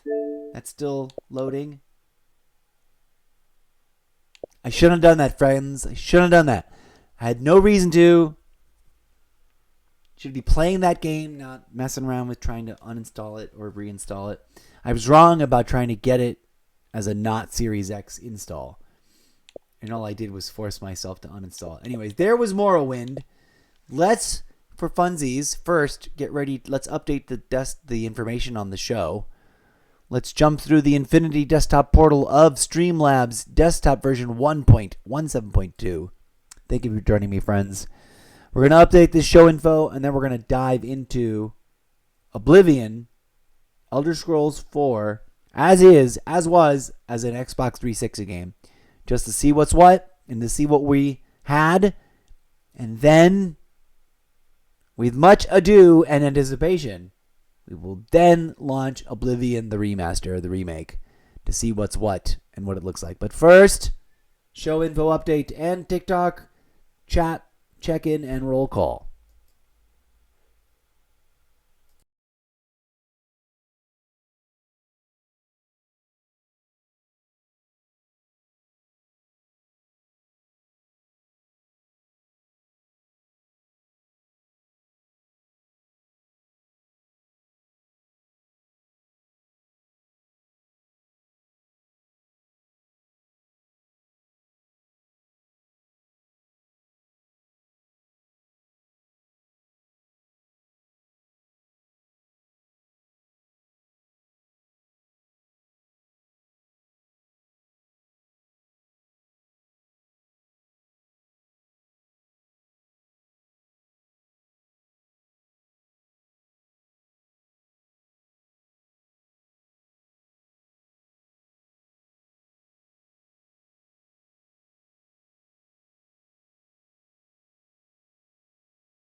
I didn't unmute the mic, so I screwed that up.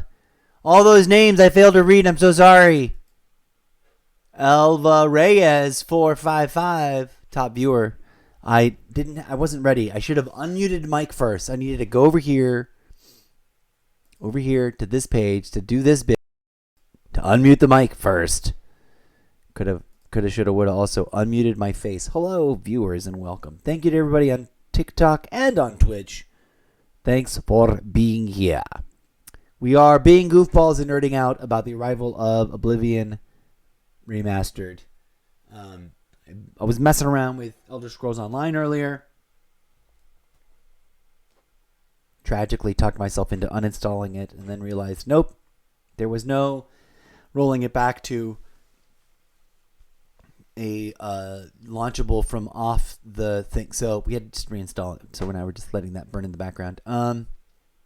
Speaking of which, let's check in on that. Hello, friends, and hello. Thank you for being here. Thank you for being here. It is got 8 minutes left. But we are also, oops, that's the wrong controller.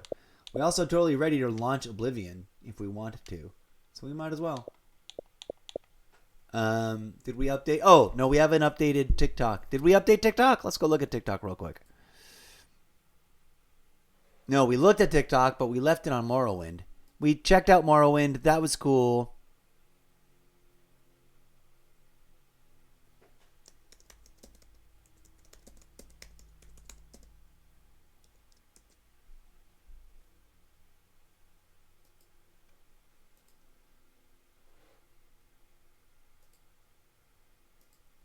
Okay, I went back and fixed it in terms of TikTok. TikTok page should now read The Elder Scrolls 4 Oblivion.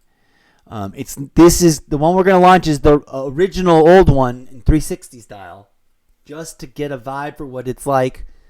And it is not the new remastered, not yet. We haven't launched that yet.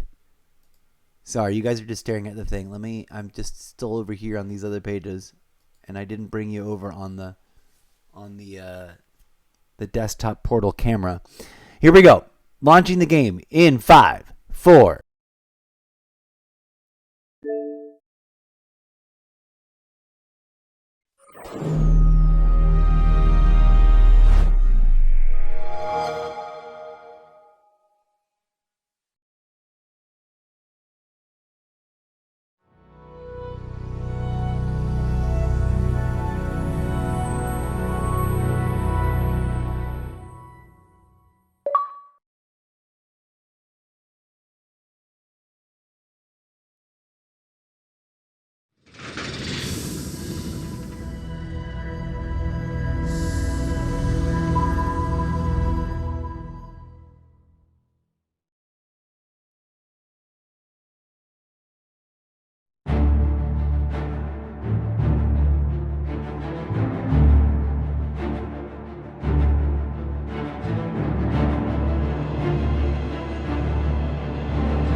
That was clever, starting the word Oblivion like in a big zoom out, because it's like, get it? The I and the V of Oblivion made the 4 of Elder Scrolls 4. Super dope. Okay, anyways, we're just gonna launch this to see what it feels like, and then we're not even gonna dabble with it for too long because we want to get into the remaster version and play that. Here we go.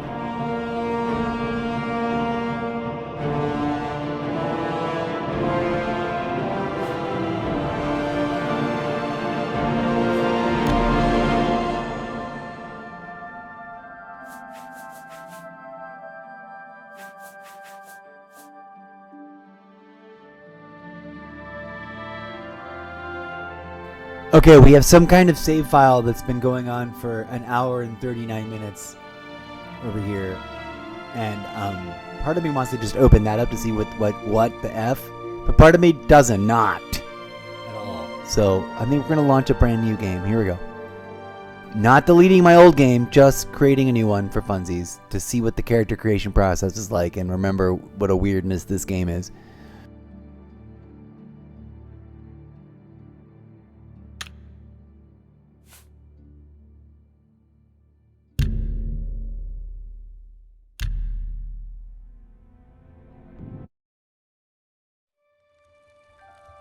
I was born 87 years ago.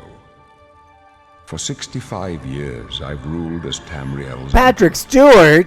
What's up, buddy? For all these years, I've never been the ruler of my own dreams. I have seen the gates of Oblivion, beyond which no waking eye may see. Behold, in darkness, a doom sweeps the land.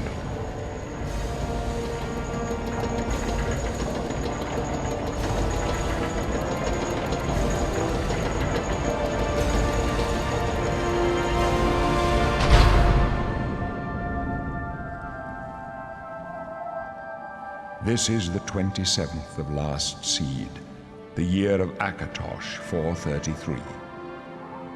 These are the closing days of the Third Era and the final hours of my life.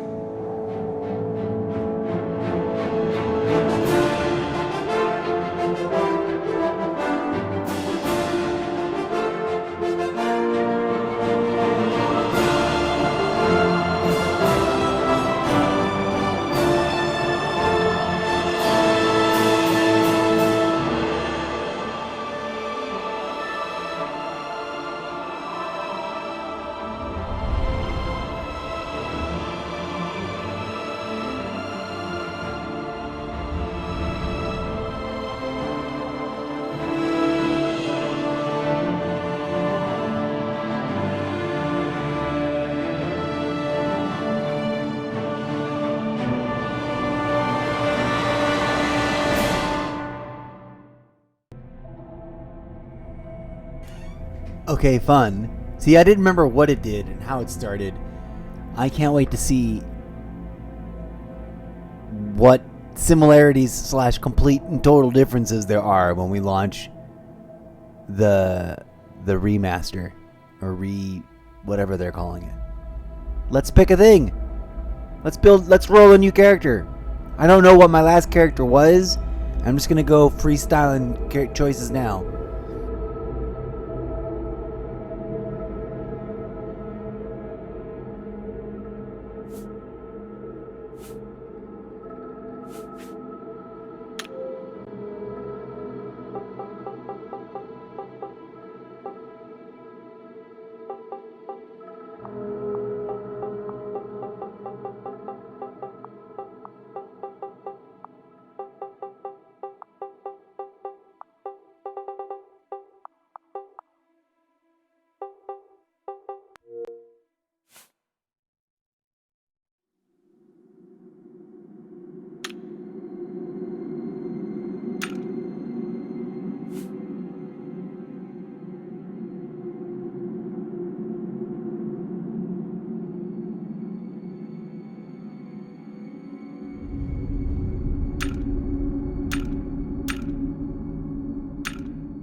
Wake up, pretty red guard.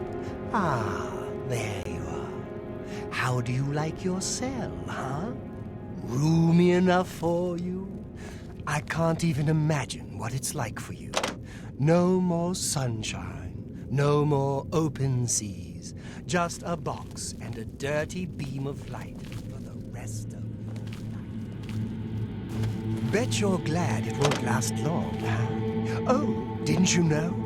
No one ever leaves this prison alive. You're going to die in here, Red Guard.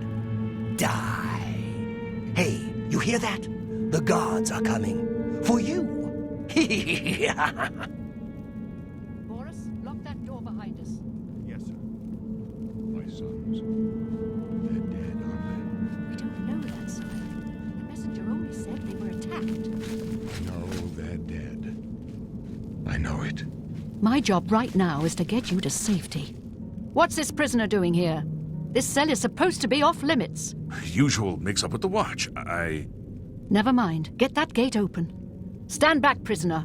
We won't hesitate to kill you if you get in our way. You, prisoner, stand aside. Over by the window. Stay out of the way and you won't get hurt. No sign of Stay put, prisoner. Good. Let's go. We're not out of this yet. You. I've seen you. Let me see your face. You are the one from my dreams. Then the stars were right. And this is the day. Gods give me strength. Assassins attacked my sons, and I am next. My blades are leading me out of the city along a secret escape route. By chance, the entrance to that escape route leads through your cell.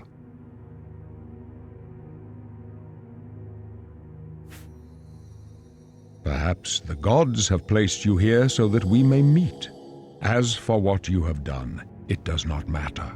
That is not what you will be remembered for. I am your emperor, Uriel Septim. By the grace of the gods, I serve Tamriel as her ruler. You are a citizen of Tamriel, and you too shall serve her in your own way.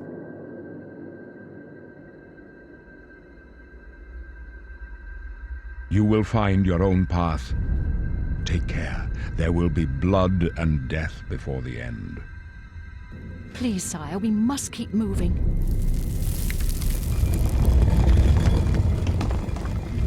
Better not close this one. There's no way to open it from the other side. I totally remember this on now. It's so cool. I wonder if the remaster will involve the same sort of daring escape.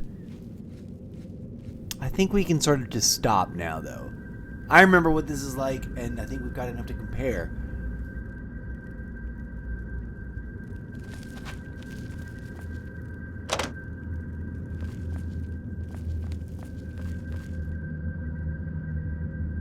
But then again, also, I guess we can push on through and get through to the next bit and clear the checkpoints of the conversation and the cutscenes and all that. Let's get a little bit further into this story, and then we'll go see what they've done with the remaster.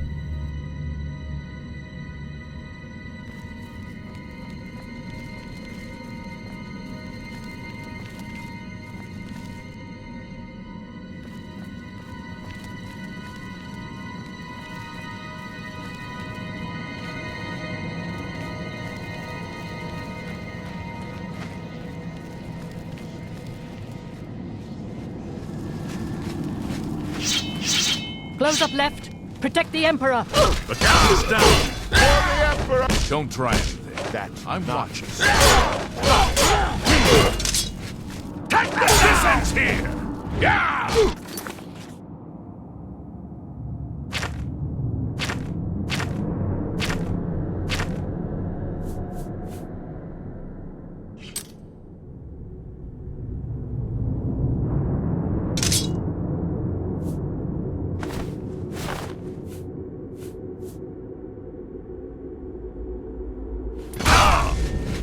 That's not... Are you all right, sire? We're clear for now. Captain Reno? She's dead. Sorry, sire, but we have to keep moving.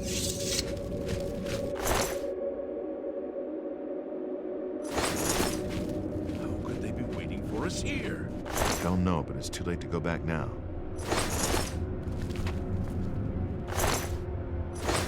Don't worry, son.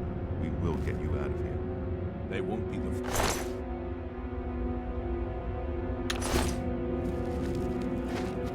I'll take point. Let's move. There's Stay trouble here, ahead. prisoner. Don't try to follow us.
Okay, that's embarrassing. Every time I've ever tried that, and right now, literally as I was trying that, the thing that was missing was that I didn't realize I had to hit one other button to actually open the lock.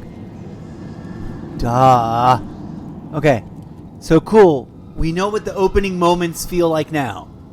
We got an onboarding, we got a flashback of the Emperor, we got a mysterious, oh my gosh, why are you here? In this prison cell, like amnesia. It's the equivalent of waking up on a beach after a shipwreck, except you're in a prison. So we're gonna see if we can't get away with saving and leaving this version of the game alone here, and then we shall see what happens and how different, how similar, or how completely radically new it all feels or looks, how much better it looks on the Oblivion remake, reboot, re-release, remaster, whatever we're calling it. And then we'll actually push into the game because we've never played it before. And then we'll take a break, and then we'll revisit something else. But here you go. Welcome to the... I was today when I found out it finally arrived. I knew it was shadow dropping imminently. I didn't know when. I don't know if it dropped on Sunday or Monday or today. But today I noticed it was available. And so here we are.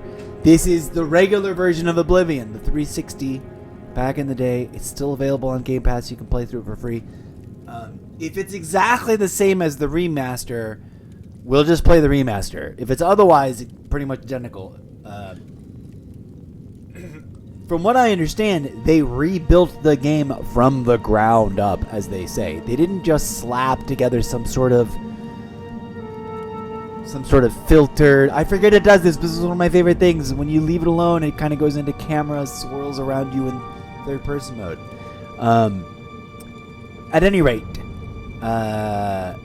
just like when Call of Duty launched the new unified game engine with Modern Warfare 2, and every time they brought back an old classic map, they're literally having to not just remaster, they're rebuilding it, re-engineering it from the ground up with brand new assets, with brand new physics, with brand new everything in the new game engine, because they built for themselves a brand new game engine. I don't know what they built this version, the 360 version in, but this remaster that we're about to launch in a hot second is built in Unreal Engine 5. Should be interesting. And then, of course, to continue the celebration and to stay in franchise, and the whole idea is moving forward, we're going to be focusing on the franchises that have all these titles that we're trying to play a little bit, snippets at a time, in variety roulette chaos style, and start actually variety roulette chaosing them. Call of Duty, Assassin's Creed, this, including Elder Scrolls Online, including Skyrim, and then also a few handful others. We're going to start doing that on a week-to-week primary focus basis, so tune in for all that madness. Thank you for being here. Let's save up, make sure I don't lose this cool progress. I don't think I picked this area as clean previously in my prior save. I also don't know if we're going to play these or a completely new save, whatever. I know when we start the remaster, we're going to start fresh, although I may make a lot of these same choices. Here we go. Depending on how identical the game is. Let's find out what happens. I'm very curious. I'm excited to see. I'm hoping it's just different enough that it's like, ooh, different, but the same, but different, but the same, but different. I want to be able to say that in a fun, quirky, that makes me go, oh, wow, cool kind of way. Who knows? Maybe I'll be nothing but womp, womp, womp. It feels exactly the same. It doesn't look any different.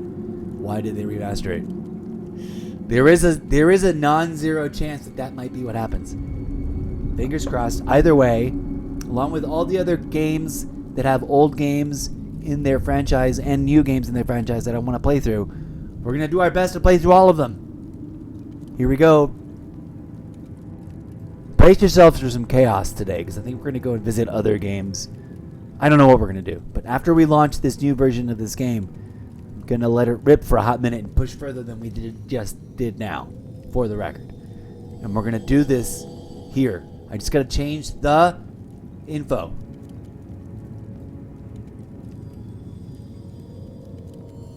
Also, we got to figure out a place to park it and save. Let's do that.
Okay, forgive me. I got sidetracked.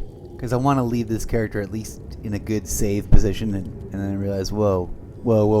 Despite all the cool things I found, I'm not wearing any pants. Gotta have some kind of pants on. We're going to keep pushing a little forward, even though it's kind of redundant, because we're about to launch the remastered version of this game. But also, it's the very early moments in its very, very beginning, and most people rush past this anyways. I just want to get to a decent little place to save this character and be like, okay, cool. If we ever come back to this version of the game to play through it for some reason, we can pick up here. Otherwise, we'll just play the remastered version if they're identical. I think they're probably going to be almost entirely identical, just not the same, because it's Unreal Engine 5 and it's going to be a different interface. We'll see. We'll find out in just a hot minute, friends. The anticipation and the excitement is making me feel giddy. What about you, friends? Let's have fun. Okay, let me just get to a safe place in my mind for this character, even though it's a redundant character. Here we go.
I don't know about you, but I'm personally quite proud of stealing this katana. So if the same thing is going to be available in the remaster, I hope I snag it too. Anyways, I really do need to like pause out because this isn't the game we're going to play. This is the old version. We're trying to compare and contrast. Let's find a good place to stop here.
Okay, on the remake, I'm going to make sure to plunder the F out of this opening area before I'm not going to rush past it. You know what I mean? But here we go, friends. We're going to update show info. There's nothing to update on Twitch. No, I'm sorry, on TikTok, because they don't have the new remastered labeled as a new game. But on Twitch, we should be able to update it. Join me. Here we go, friends.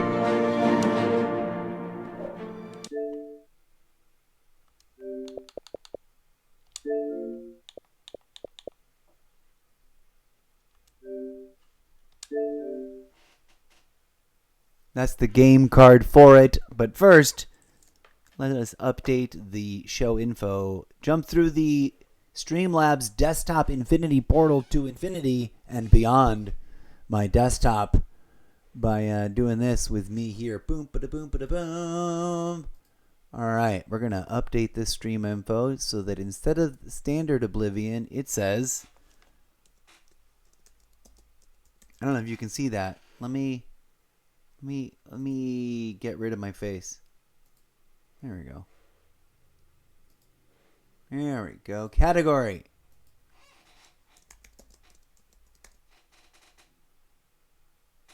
Remastered.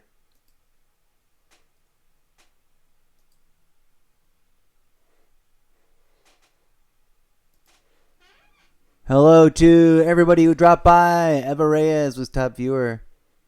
Okay, now we're doing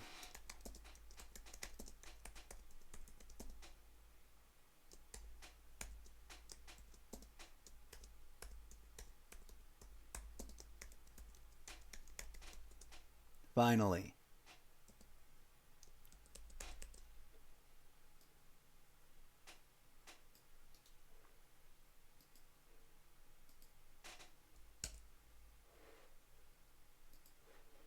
We dropped that in chat. We dropped this in chat. Let's see if we can do, if there's an Oblivion updated. I don't think so. But let's try writing it all, typing it all the way out. Sometimes that's what it takes. The way this works.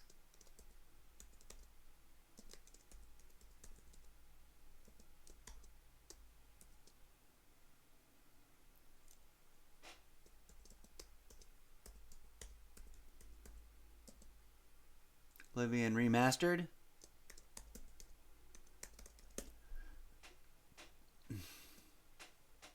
Lots of us stuff behind. Broken Sword, something remastered. Elder Scrolls 4 Oblivion. No, it doesn't have Oblivion Remastered. It's got other things with the word remastered in it, but we'll just stick to that then. Let's see. Okay, welcome to the show, folks. But we are indeed about to launch the remastered version for reals. For reals, here we go. Explore Cyrodiil like never before with stunning new visuals and refined gameplay in the Elder Scrolls 4 Oblivion Remastered. I'm super dope excited for this because I do want to play Skyrim and I do want to play this. And maybe even we'll play Morrowind too a little bit as we rotate through all the different games of too many different games and not enough time to play them all in terms of all the franchise that we've missed out on. But we were looking at this and I was showing off the game card and I realized we were over on the Streamlabs desktop still. So here we are back to it. Without further ado, it's ready to launch. We got it ready here. Like I said, explore Cyrodiil like never before with stunning new visuals. We'll see how much different and or the same this opening sequence is. That will be a fun thing in and of itself. Once we get going, if it's really weirdly, dramatically different, I just want to say this for the record. If it is for somehow weird, the opening is a completely reimagined opening with a completely different set of circumstances or in a completely new area or whatever, we'll go back and play the 360 version a bit more until we find if it synchronizes and becomes the same game or what. I don't know what's going to happen. Who knows? It might be the same recording of Patrick Stewart reading those lines, telling us the intro about their emperorship and then meeting us underground inside the prison and rats. Might be the exact same thing, but prettier with better fighty bits and a cleaner interface. I don't know. I'm thrilled to find out what, though. Here we go. Thank you for being here. Be sure to stick with us as, depending, I don't know what's going to happen, but we're going to play into this for a hot minute and play. And then we're going to go back to Skyrim because that's the complete full circle, right? This is all about as we wait for whatever the new Elder Scrolls game is, which I've lost all sense of. Are they remastering Skyrim? Is that what we're waiting for? Or is it the next game, whatever the subtitle is? It's going to be Elder Scrolls 7 or 6, or I don't know where we're at. Elder Scrolls Online will always be Elder Scrolls Online. And I guess also I've read stuff that I was confused by that I'm not sure.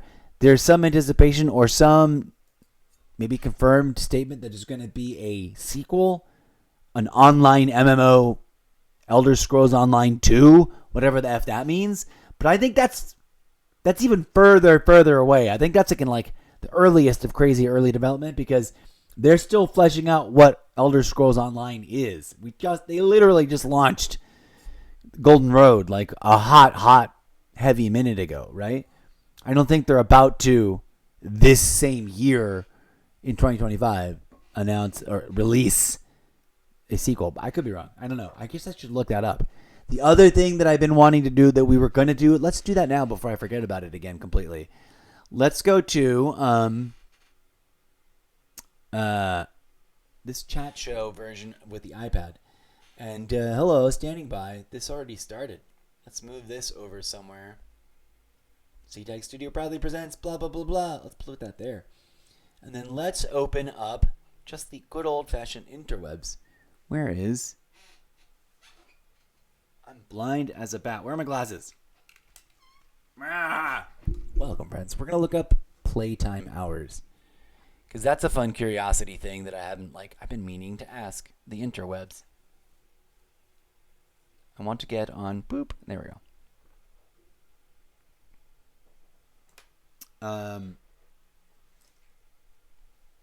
How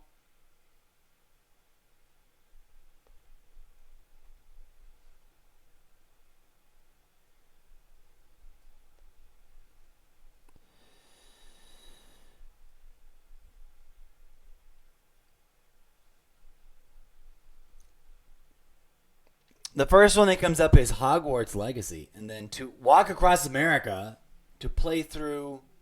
We don't want to walk across America. No, we don't want to walk around the world. We want to play through Skyrim.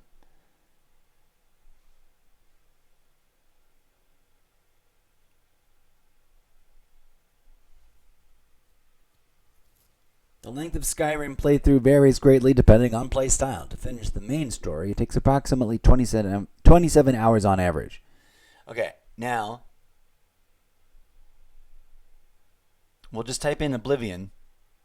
How do you spell it? Oblivion.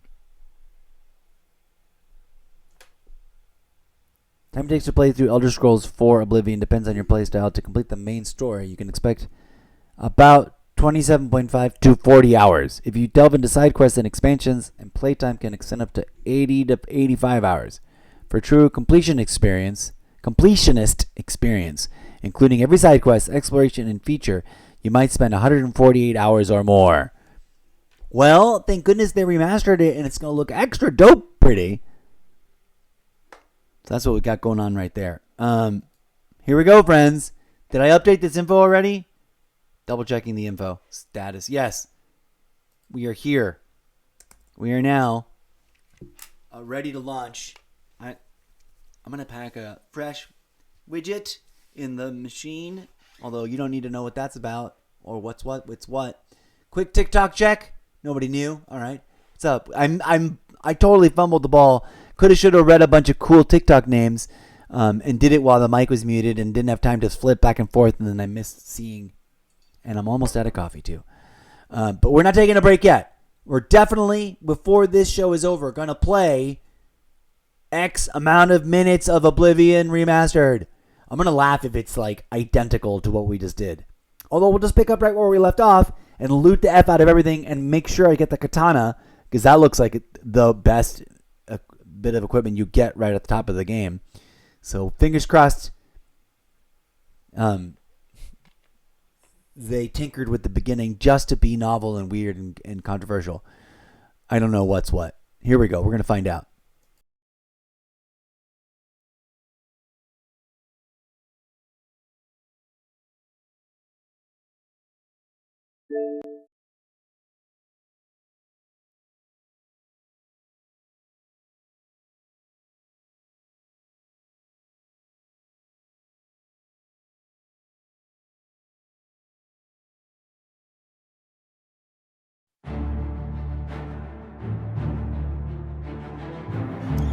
Cool.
I was born 87 years ago. For 65 years, Cool. I've ruled as Tamriel's emperor.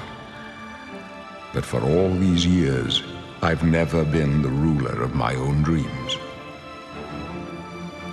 I have seen the gates of Oblivion, beyond which no waking eye may see. Behold, in darkness, a doom sweeps the land.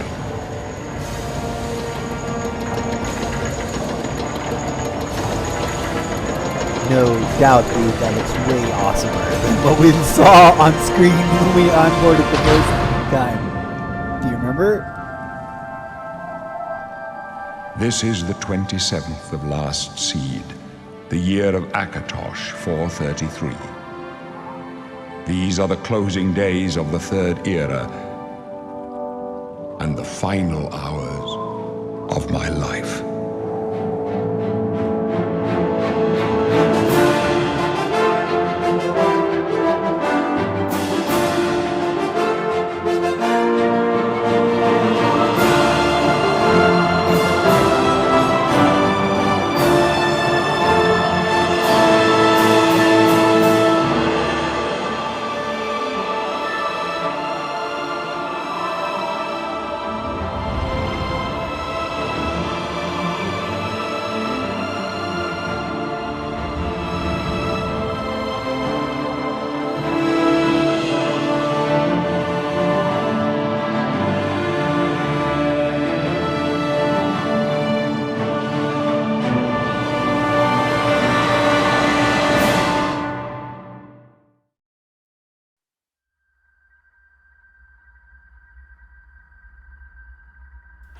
Dopeness. Oh, this is gonna look awesome, you guys. This is gonna look so awesome. Dear Streamlabs, make a clip of that.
Cool. Here we go, friends.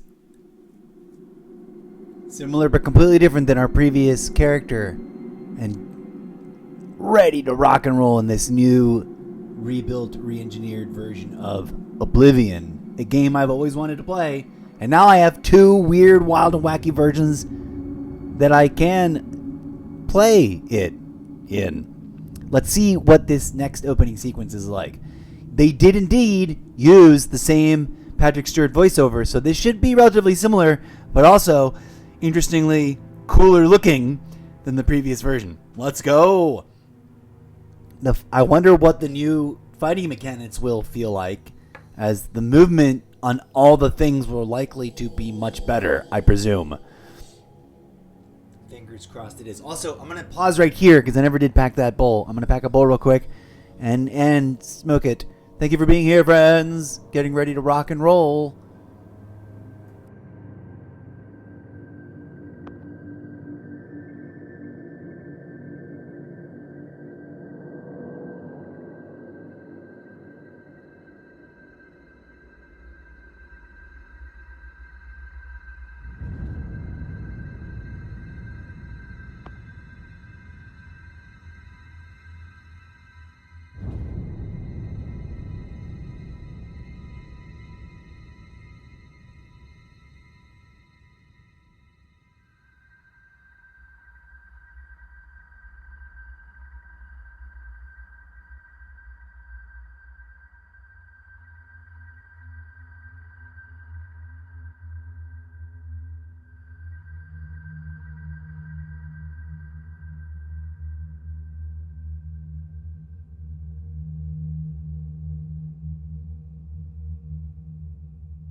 Okay, friends, here we go. I am ready to rock and roll. I was just thinking, like, we should do Skyrim next, but also Skyrim's, like, different and after this, and we've got a character that's somewhat deeply immersed in its current, like, starting configuration. I don't know whether I should start over now or not. I'm like, I don't know, but this is a new enough... As much as this is going to be the same game as Oblivion was before, it's just a rebuild, a complete new rebuild. It's the same game essentially. It's probably epic. If the AI, if the search result AI overview on this is even remotely correct, that's anywhere from 30 to 180 hours worth of crazy, and of course I can stretch that out. Speaking, we should probably do roll call on every game and just check to see how many hours we've put on since starting this little endeavor. Anyways, here we go, friends. Finally here. Without further ado, kicking off the very, very beginning of Elder Scrolls 4 Oblivion, the remaster. Having created our Redguard lady character to play in this world for the first playthrough. Let's see what happens.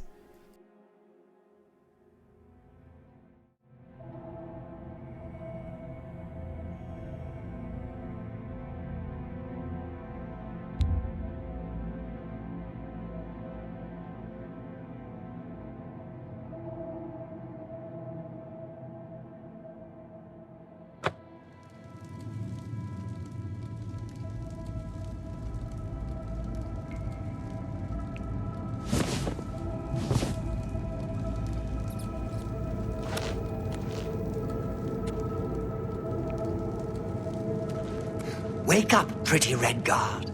Ah, there you are. How do you like your cell, huh? Roomy enough for you? I can't even imagine what it's like for you. No more sunshine, no more open seas, just a box and a dirty beam of light for the rest of your life. Bet you're glad it won't last long, huh? Oh, didn't you know?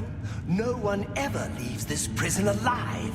You're going to die in here, Red Guard. Die. Hey, you hear that? The guards are coming. For you. Boris, lock that door behind us. Yes, sir. My sons. They're dead, aren't they? We don't know that, sire. The messenger only said they were attacked. No, they're dead. I know it. What's this prisoner doing here? This cell is supposed to be off limits. Usual mix-up with the watch. Never mind. Get that gate open. Stand back, prisoner. We won't hesitate to kill you if you get in our way. No sign of pursuit, sir. Stay put, prisoner. Good. Let's go. We're not out of this yet. You. I've seen you. Let me see your face. You are the one from my dreams. Then the stars were right. And this is the day. Gods give me strength.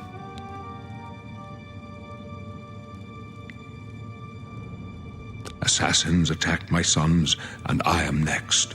My blades are leading me out of the city along a secret escape route. By chance, the entrance to that escape route leads through your cell.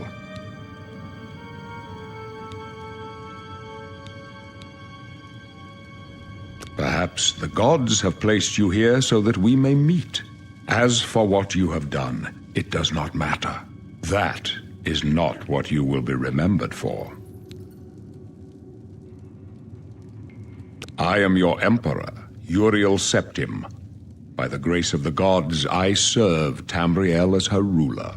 You are a citizen of Tamriel, and you too shall serve her in your own way. You will find your own path.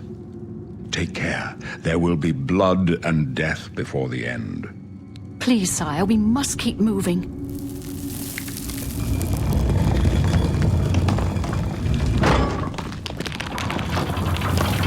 Better not close this one. There's no way to open it from the other side. Don't try anything. I'm watching. Looks like this is your lucky day. Just stay out of our way.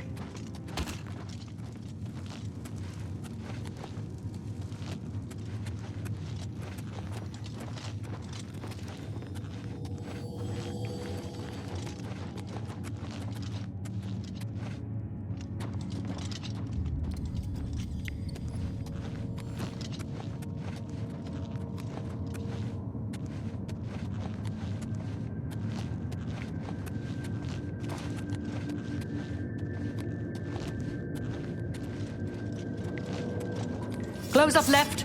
Protect the Emperor. The captain's down. I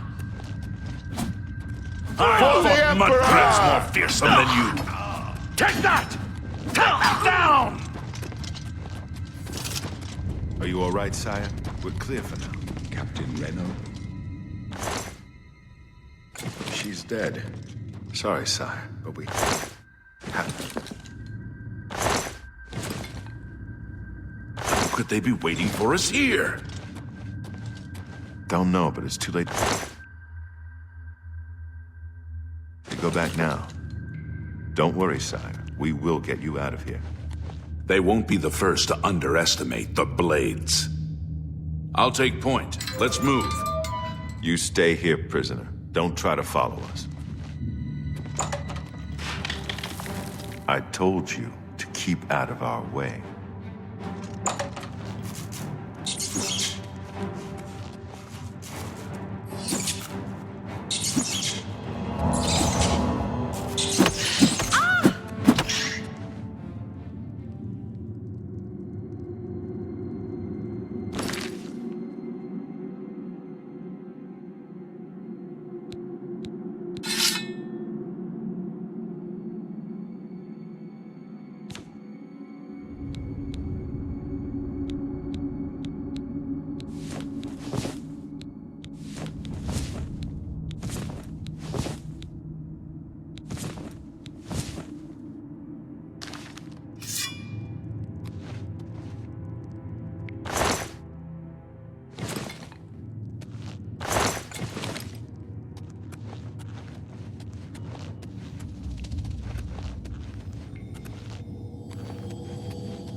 Okay, we would stop and appreciate that this is exactly like, but also totally cool and like up to date, up to new. Somebody brand new would be like, this just came out right now. I'm like, yeah, it did. Unreal Engine 5. Awesome, gorgeous, beautiful. But it is like, it's Oblivion. And I'm thrilled because all the nostalgia freaks that love this game that already played it once or 5 times or 1,000 times. I don't know how many times people have played this game, but some people love this game even more than Skyrim. This looks awesome, and this it's brand. It's as if it were brand spanking new, but it's also clearly the game we know to be Oblivion. And it's exactly like what we saw in launching the 360 version. But it's satisfyingly beautiful and slightly cooler looking, and in theory cooler moving, cooler fighting, cooler actioning than the 360 version. And who knows, what I can't wait to see, because I know I'm not going to be the first person to find all the crazy stuff, because I don't know where anything is in this game. But there's people who know exactly how this game unfolds and where everything is and where all the secret spots are and blah, blah, blah. And I can't wait for them to find, discover, and report back on, whoa, it's different this way, or it's exactly the same this way, or this glitch is gone, or this thing still has the exact same glitch, or whatever. You know what I mean? Every imaginable thing under the sun will probably happen, if I may postulate. Because I bet you some things will be tongue-in-cheek, a thing that's a reference to, sorry, that was a glitch in the game, and there'll be some sort of reference to it, and also maybe the fix. I don't know. I'm speculating wildly, but I do know that one way or the other, this is an epic thing, which excites me to play this, and also excites me to go back and play Skyrim, and also makes me go, didn't they just do this to Skyrim too? Did they make Skyrim look this Unreal Engine 5 pretty and new? I don't know. And if they haven't, is that what they're doing that everyone else is waiting for next? Or am I crazy? Isn't there going to be the next thing is the sequel, a numerically different, like the next one in the series game, right? That's what everyone's really waiting for. Either way, let us tinker a little further and proceed on with this. This is actually fun and exciting. I don't know which one I'm going to be more excited to play, this or Skyrim, of the two. But also I'm kind of excited to play Morrowind now, even though it's way goofy looking and slow and ponderous. This will be way more entertaining to play than the older version of it. So I'm glad that they did it. Thank you to everyone at Bethesda, etc. Bethesda. It is Bethesda, right? That these guys did this? Anyways, let's explore some more.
Alright friends, we have reached a point where at this point I don't know what's going on because the game is completely new to me. We've played a little bit before, but I don't remember any of this and I don't remember what happened with my previous playthroughs. My phone is buzzing. I just want to make sure it's nothing urgent or important or...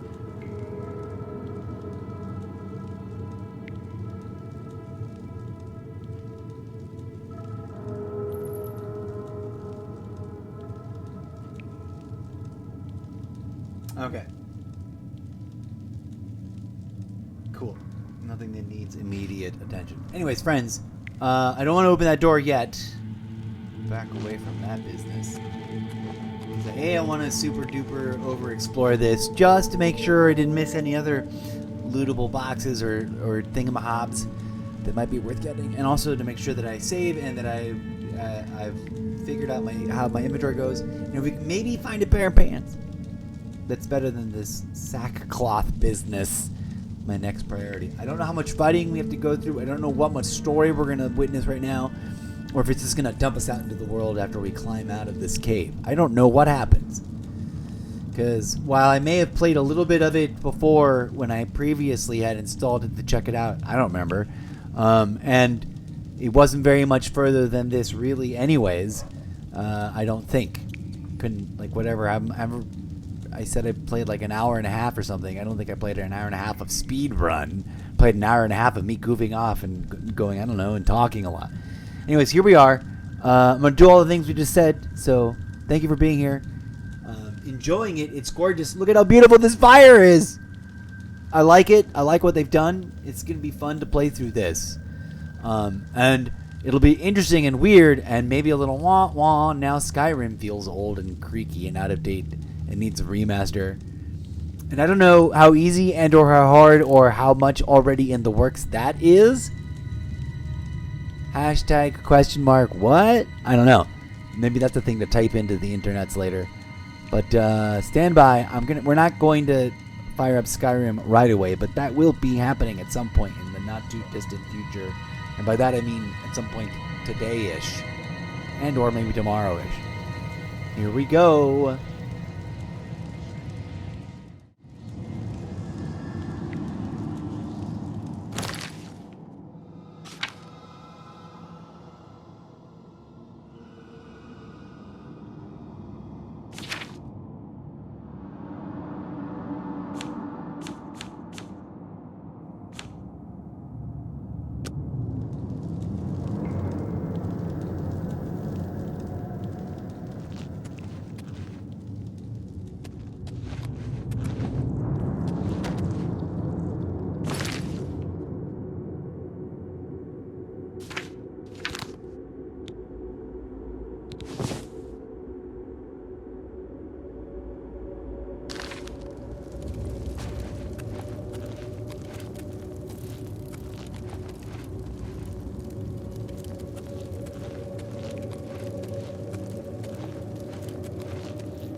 I don't know why, but because it's there as an object, and I guess this might be similar to like some people's obsession with the cheese wheels, but I'm like, I wish I could collect a bunch of skeletons for some reason, but we're just going to go ahead and unleash these here because we don't really need them at all. And like one or two for fun decoration, but not all this nonsense. We need to get unencumbered, so we're going to unencumber here and save, and then get ready to play some pushing forward from here.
Is that some crazy, total, horrible noob fail mistake? Am I supposed to keep all the rat meat? I don't think we're supposed to.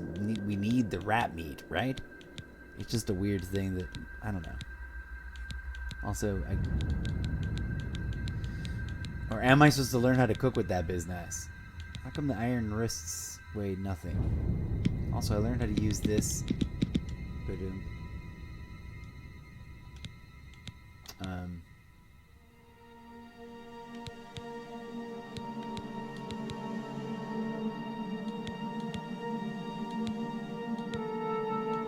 terms of heavy things I can get rid of. But we're now under.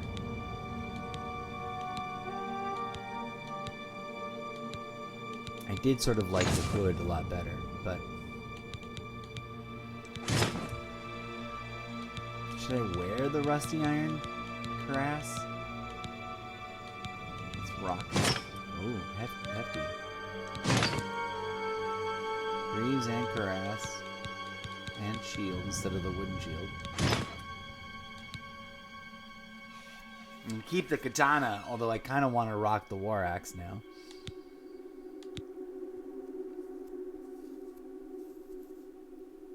I'm so excited that we did indeed discover Renault's Akavita katana. I wanted it, glad it's there. We've got it.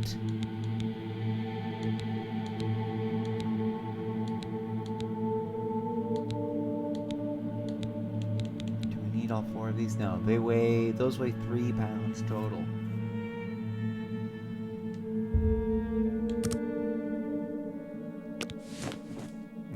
Keep 2 of them for decor. Should I get rid of the old sackcloth clothing? Probably, right? I don't need this, right? We can get rid of this nonsense and it'll be fine. Or am I making a huge, terrible newbie player mistake? I don't think so, right? I'm overthinking it. Hold on. I put it on the privacy screen because I'm about to smoke a lot of weed. And this is a cannabis-friendly zone, but also I don't need to show it off to you people. Wah. Okay, dumping the kind of heavy and totally unnecessary sackcloth sandals. Although they probably look cute. I don't want to wear them. What am I currently wearing? Rough leather boots? Get out of here. I thought I had iron widgets to put on. There you go. Oh, those are the... Oh, I finally have pants, I guess. But not... We're going to get rid of those, too. We don't need that. We're going to keep all this. We're going to keep all that. We're going to keep all that. Keeping. We're going to sell this Oh, wait. Is this not worth anything? There's no value. Get out of here. We want stuff we can sell. Jug? Nothing? Get out of here, then. Sackcloth stuff. We could sell that for a coin each. That's why we're holding on to it. So, boom. Keep those. I guess we're wearing rough leather boots. But I thought we'd found metal boots, but I guess not. Everything else is rusty iron something. Groovy. Much better. Buy stuff that I don't need. Alright. There's nothing else to loot over here, or was this something with lootables? No. We were over here in the not re-release. We were standing around somewhere and scoping out a hidden cool aha! We just need to lockpick this. Okay. And that's where we saved that. We're gonna save right here, friends. We're gonna quick save, and we're gonna save, or we're gonna leave it right here to come back to lockpick this. I need a break and get some food, though. It's been a long, interesting, crazy, spirally day to get here. We're super thrilled. I am, I shit you not, super excited to be doing this. When we come back, we're gonna go ahead and make this a new save. Right here, brand new save. Boom. Save successful. We're gonna pick it up right here. Main menu. With our rolled character, whose name I already forgot. But, and then we'll get into I've never played Oblivion before, so everything that's about to happen is going to be new to me. It'll be new to me and maybe kind of new to you, even if you've played Oblivion before, because it's the remaster. So if you're here to piggyback on that journey, thank you for being here. Join us as we delve deeper. That was crazy too loud, probably. You probably couldn't hear me that entire time because I had the volume peak too unbalanced on the game volume and on the microphone. Any hoodles. Thank you for being here. This will be a brief break, and then when we come back, we're going to just get into playing this game. Knock on wood. Also, in the coming days, weeks, months, some Skyrim and some other games from way back, like the Fable series that I've always wanted to play through, that we're going to get into and try to play it, at least to get into them a little bit more, the way we just got into pretty hardcore some Assassin's Creed Shadows, which we are not abandoning. We're just putting up on the shelf, ready to drop, I mean, we can launch it right now. But please, oh please, join us for more in the not too distant future. We'll be right back after a brief break. Oh, it's perfect. It's 4:21:55. I literally just missed seeing 4 hours and 21 minutes worth of. It's now 4:22:02. Peace, friends. We'll be right back. We're gonna end right there on this emblematic moment. Hopefully that means that the stream, the Twitch video on demand shelf stream manager will capture this as like a good thumbnail. Here we go.